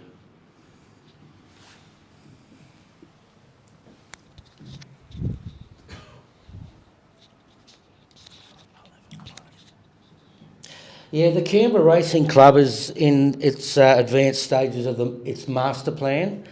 Includes 3,200 homes, built-in rent housing, and a vibrant racing precinct for the future. Now, racing is not an old dinosaur. The last 10 years, due to government neglect, we go back to the sale of the ACTAB in 2013. That was a disaster. That was on the back of the federal hung parliament when the independents put Bob Brown in bed with Julia Gillard, and that was Rob Oakeshott and Tony Windsor. On the back of that, we got a Green Labor coalition. Now, they've been in government for 23 years, in coalition with the Greens for 14. I don't know how Andrew Barr deals with the Greens at times. Racing is the third biggest industry in Australia, and we've just fell behind. Now, we've got a government subsidy. They call it the MOU, a Memorandum of Understanding. And every time it comes up for renewal, the Greens jump up and down and throw things at the industry. Now, even last week, Jo Clay, she came out and said, look, we want to stop the funding to the racing industry. I'm a passionate person, and we've been left behind. In an ideal world, we would legislate to stand alone as a racing principal authority, get out of the Racing New South Wales, Peter V'landys. Peter V'landys, he doesn't want to do with Canberra, self-government. He's a smart operator. He doesn't want to come in here and deal with the 25 members. So I back the racing industry. I'm sorry, Andrew Braddock, you've got your opinion. After the last election, there were 6 Greens got in. It was a surprise to me. I think they've had their honeymoon, and I believe in October there may be a Green bloodbath, not only Canberra, but federally. Thank you. We got a question over here. Yeah, Mithun Alexander, local resident with Yerrabi here. My question is to the, if I may address all of you who have come from other countries. So the lady in pink, yourself, madam, and what is the one thing that your cultural background or from where you have come from that you think you will be bringing to this election for your candidacy? Well, I go first. You want to go first? Yes. Happy to respond. For me, it's a little bit double because I am Dutch Caribbean, but I am born and raised in the Netherlands. So what I bring is that I have a lot of experience of what first generation, second generation kids and migrants here have and how they trying to assimilate, because I already did that. I did that when I was young in the Netherlands. I know how it is to be in a country where you don't speak your mother tongue, and I also know how important it is to assimilate, because our parents, or my parents always told us, like, yes, you can hold on to your culture, but you need to be part of the culture where you're living in. So I know that, yes, we bring our own culture, our own experience, our own skills, but it's nice to do it in your group, but you have to be in the community where you're living in. And what I believe is that in Suriname, we have a multi-religious society. So all religions are equal. No one is above the other. I think that we should be more integrated and look behind. Someone is from India, someone is Hindu, or someone is, just look at the person and be a good person and provide a contribution to the community. That's how I believe that you should do it. Thank you. I think you've summed it, most of it, but I guess what I bring from my heritage is a respect for one another and respect in the unity. So we often hear people talk about, or a politician talk about, dividing the groups, leveling the groups, but I think it's more about being together, coming together to solve the issues of people, and in the process having that respect for each other. I think that's what I bring.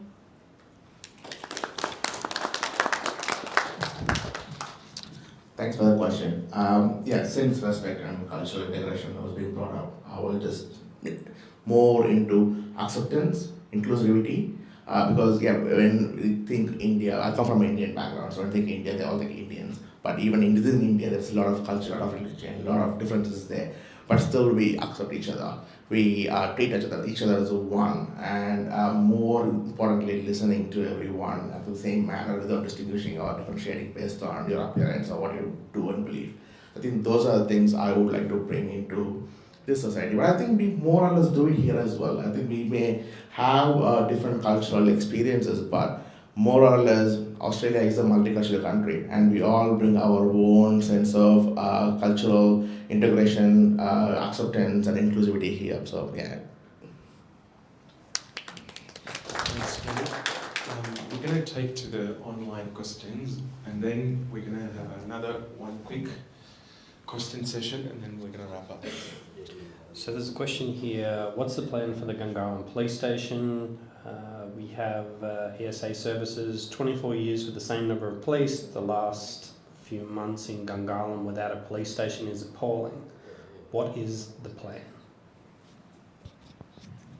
I would like to get comments from every single party member on that particular issue. We'll start from this side. So is police station and emergency services? Thank you for the question, and I appreciate the place where the question comes from. I think we all want to feel safe in our community, and so it can be alarming to hear that a police station is not in function. The reason the police station wasn't available was because they found contaminants in the police station, which meant for the safety of police officers, they had to be removed from the station. There was works undertaken immediately to remediate it, to remove those particulates. No one planned for Gungahlin Police Station to be closed, but when we saw there was a problem, we responded to it immediately to fix it, to make it safe. Now, more broadly, the government is in the process of revitalising emergency services across Gungahlin. We're currently building a facility in Mitchell to move the SES out of the Joint Emergency Services Centre in Gungahlin Town Centre. Up in Casey, the government is progressing work to build a new fire station and ambulance station, which will leave the JESC in the town centre as a standalone police facility. We know that the population has grown, which is why we're investing in these emergency services. We want Gungahlin to be a safe place, which is why we're doing it.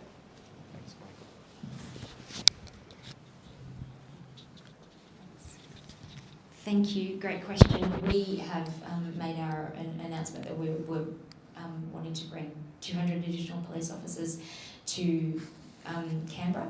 There's no doubt, as Michael said, community safety is front of mind for people. My worry is that why we're a fairly new jurisdiction. Why is it that there were lead particulates, and of course no one planned to shut it down, but it was shut down for 3 months, and we did not have that police presence as it should be.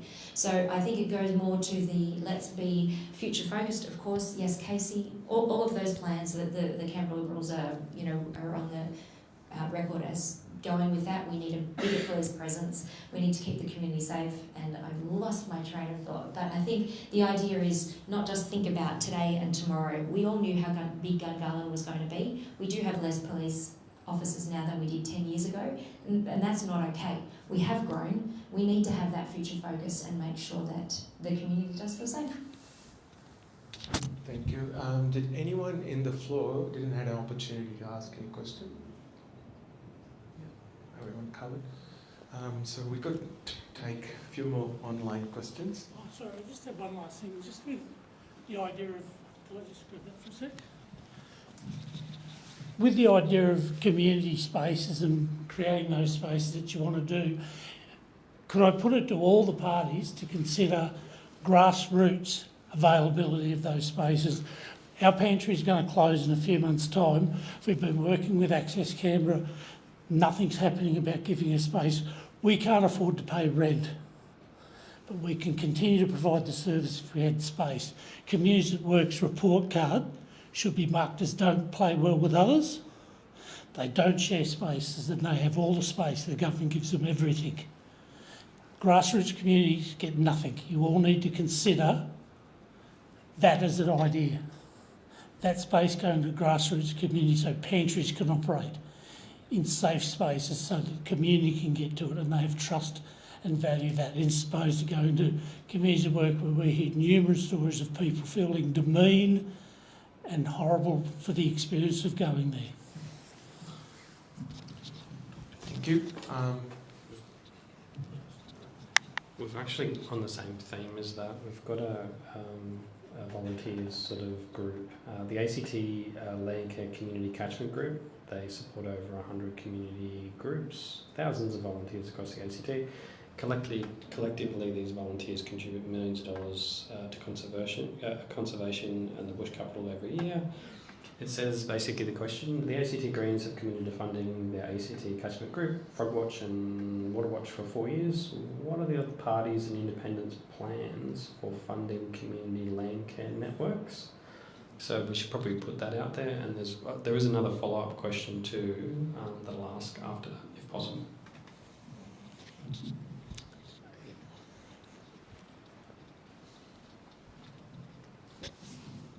Yeah, happy to take this one on behalf of Labor and keep tip-tapping with Michael on these.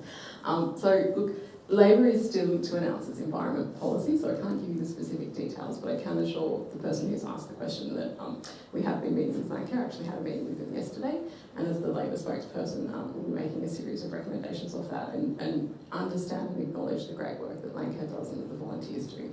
So stay tuned, but certainly your message has been heard. Ditto. So just very, very briefly, Independents for Canberra candidates are all independent and free to hold any position that they like. However, we also have been collaborating on a series of shared positions. And so I would also like to say stay tuned on this particular question. It's the subject of one of the upcoming announcements, so I don't want to preempt that now.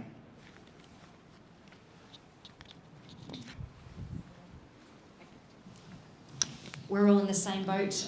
We have not announced our community services or environment, but don't take that as where we peg you in the important things. We haven't announced health either. So look, the community sector and volunteering Landcare, I'll be on a forum tomorrow with ACCOS, with Elizabeth Lee, and we hear from the Conservation Council and Landcare a lot. They're very good at working with all of the groups. So again, we hear you and we stay tuned. No time lapses. Thank you. We had to wait for Apple, so we'll also wait for you guys to make this announcement. So yeah, this is the follow-up question. It is a person that's already asked a question, so we sort of jump between the questions. So the question here is, will there be accountability from an incoming assembly via MLAs for the Chief Minister's position? Also not holding the position of Treasurer. So essentially it's about the Chief Minister holding both positions. I think I've read an article, from the Independents as well in regards to this. Interesting comment at the end, is this not like having the fox in the hen house? Who would like to go first, Susan or Michael? Yes, it's the party that the Chief Minister's a part of, sure. So acknowledging that the Chief Minister currently is in the Labor Party, take this on behalf of Labor. I think, look, I know there's been some topics, conversation put forward, it's generated a bit of a discussion around this. It's not unusual in a small jurisdiction. Northern Territory also has this precedent. The parties themselves will elect the Chief Minister. I won't preempt what our party looks like, what our caucus looks like after the election. But what I would say is that, I have enjoyed serving under the current Chief Minister, and perhaps I'm not quite as harsh on his performance as some other people are, but we will continue to work for the electorate and looking at what we can do to implement the priorities and policies that we take to the election. I feel David's going to say something quite different. I disagree. No. So Independents for Canberra have a shared policy position of, calling for the separation of those two roles. We believe it concentrates power too much with one person and it obscures accountability and transparency. So it's certainly something that all Independents for Canberra candidates are banding together to call for.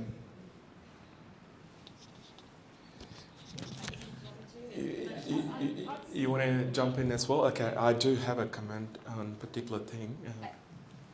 With regard to the Chief Minister,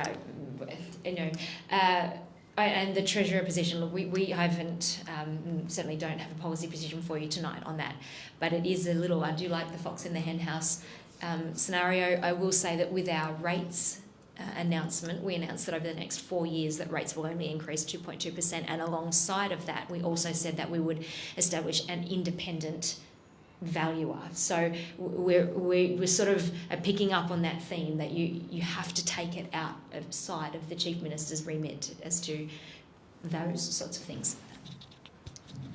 Thank you. Andrew, 30 seconds for you. We're going to wrap it up. Similar to that, in terms of the makeup of the next Parliament will dictate in terms of negotiations as to who should be Chief Minister and also who should be Treasurer as well, depending on the parties that may come together or may not to do that. So that's subject to further negotiations. So the only question that always comes to my mind is why, when there's a Labor coalition government, why they don't pick any ministers from Werribee? Is it our members from Werribee Labours are not, suitable for that job, or they don't know? I don't know what's the reason behind it. Do you guys know? Is that why we've always been discriminated? Sure, I can take this one. I think that's the obvious point. So look, I'll address the elephant in the room. Yes, last time I was in the ministry and I, took my duties and did them as best as I could. Certainly there was a change of people within the caucus and other decisions were made this term. I did put myself forward in good faith. I think it is important that Werribee has a voice. What I have learned through my experience and through my term this time around is that you can advocate and make change from a number of positions. So for me, the focus is very much on how do we ensure that Werribee, their interests are heard and that their needs are looked after, and that's what I'll continue to do from whatever position that I have within the Assembly. Thank you very much. This question's always good for getting the popcorn out. Last month, Michael, you put a post out about the cinema, the linkage back to the popcorn. I asked a question, like you said, hey, enough's enough, something needs to be done. You were in government. I asked a question, well, what is the government doing about it? There are penalties that apply to people that aren't meeting their duties under the development application process. Haven't got a response back to that question. I did post a follow-up question asking again. Social media goes two ways, so I would still appreciate a response to that. I'm hoping that that developer is being penalised accordingly, and that I'd encourage then that those funds are funnelled back into Werribee for some kind of event, entertainment thing, because we are lacking that, right, from not having a cinema. Celebrate Gungahlin has been a fantastic festival. It's been going on for a long time. In the past, the government did fund a movie night.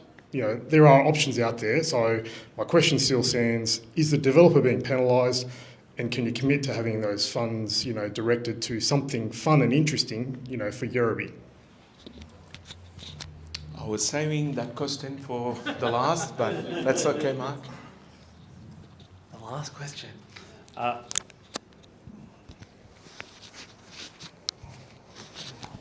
got it. Thank you for the question, and I apologise that I did not see your question on social media.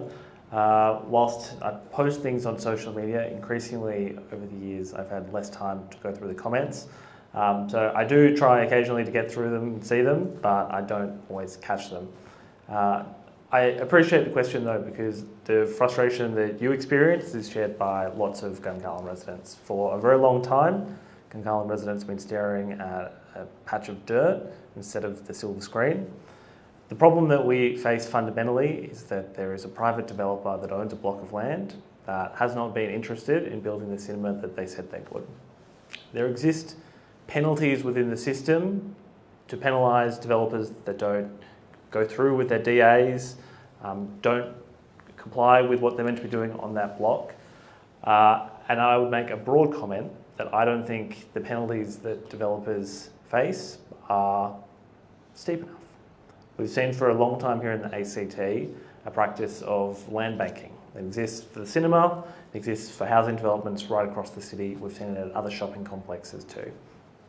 The problem that we face is that for a very long time it's been very profitable to own land in Canberra regardless of whether you do anything with it. So here in Gungahlin, I've been trying to use my voice as a member of the Assembly, trying to activate government to put pressure on this developer. I am confident that there is activity again. For many years, the lead really went cold, but I'm confident that things are starting to be discussed again. And I'm hopeful that soon Gungahlin residents will be able to see a movie right here in the town centre. But ultimately, we have a system where private landowners are responsible for the development of those blocks. So that's the political response. But I would like my question answered though. Is the developer being penalised? Is the first part. Second part, will you then keep it for those funds being redirected to something like an event in Gungahlin? I don't necessarily think the idea of directing funds from one particular revenue stream to one particular cause is always the best government. But to the broader point, do I think we should have more events in Gungahlin? Yes, happy to facilitate them. Can you answer the question, Michael? Is the developer being penalised for land banking? There are things in place in the ACT that are penalties if you do not comply with what is required of your block. One of those. So are those penalties being enforced? I believe so. Okay, can you find out and come back to myself and the Gungahlin Community Council? Yeah, so I believe so. And the point I just made was that I don't believe that those penalties are currently acting as a deterrent, because for such a long time it's been more profitable to hold. I think it's still an important point to the people listening at home. For a long time, people that have owned and held these blocks have made more money than any of the penalties. Well, the follow-up question then is, are you going to increase the penalties? It's something I'm very passionate about. Can I have 30 seconds? 30 seconds. 30 seconds. We have a planning system with regulations and penalties. Andrew Braddock was speaking at a recent Gungahlin Community Council meeting applauding the residents of Casey for submitting so many applications for a development application there. And he said people power can win the day. It's important that you fight to make sure our regulations are upheld. What is the point of these regulations if they're not being upheld? It shouldn't be, they shouldn't be applied based on any decision. If they're the rules, they're the rules. If the rules are no good, yes, that's a different conversation. We can come back and do that. But people live their lives, they make investments, they spend based on what these rules are, and when they only apply to us and not to them, how are we supposed to get ahead? So the developer builds something this tall, they've gone that tall. The community said no, but they're still allowed to build it that tall. Like, the regulations said you can't build it that tall. How can they build it that tall if the regulations say you can't? That doesn't make any sense. I just want to thanks everyone, but before we close, I'm gonna give you like a last 40 seconds for each of you to say, like, because we showed the PowerPoint and at the start. Some of you can agree that you with those ones. Some of you can say we already done it, but I don't think so. And if you're gonna be elected, what's your strategy? How are you gonna do it? What's your plan? What's your vision for Gungahlin? And I want to wrap that session with that one. Starting which way? Who wants to go first? Yeah. Thank you. I didn't see the slide at the beginning, but my vision for Gungahlin is that there are jobs, and jobs, that there are places that we can entertain, that we have fabulous parks and playgrounds and beautiful green spaces, and given the opportunity to be a minister in this place, I would love to make sure that if you need something changed, you could contact your local member and it would get done. We'd fix the back end issues, we'd fix my street, we'd make sure that the gardens are tidied and cleaned and fix those city services concerns that most people contact me about. And as I say, I truly believe that a true change of government will only happen voting 1 to 5 Liberal. Simply, a government that is very well informed by the community. That's all it is. Yeah, listen, make sure the community is heard loud and clear, represent the government. We at the Belko Party, infrastructure is good. We need infrastructure. The problem is the debt that we're racking up. We need to rein that in. Thank you. I want to work to ensure that people who live in Jarabi can enjoy Jarabi, that they can enjoy Jarabi Pond, they can enjoy coming into the town village without being annoyed because they're getting stuck in traffic. People can enjoy going to see a doctor, but also something that I already tried for many years as a volunteer, that we get enlightened here in Jarabi, that we get Floriade here in Jarabi, that we get the open air cinema that they do around the lake every year here in Jarabi. There are things that I've been trying to get here in Jarabi for many years, and I will keep doing that, because people in Jarabi should not have to go into the city to enjoy and do fun stuff.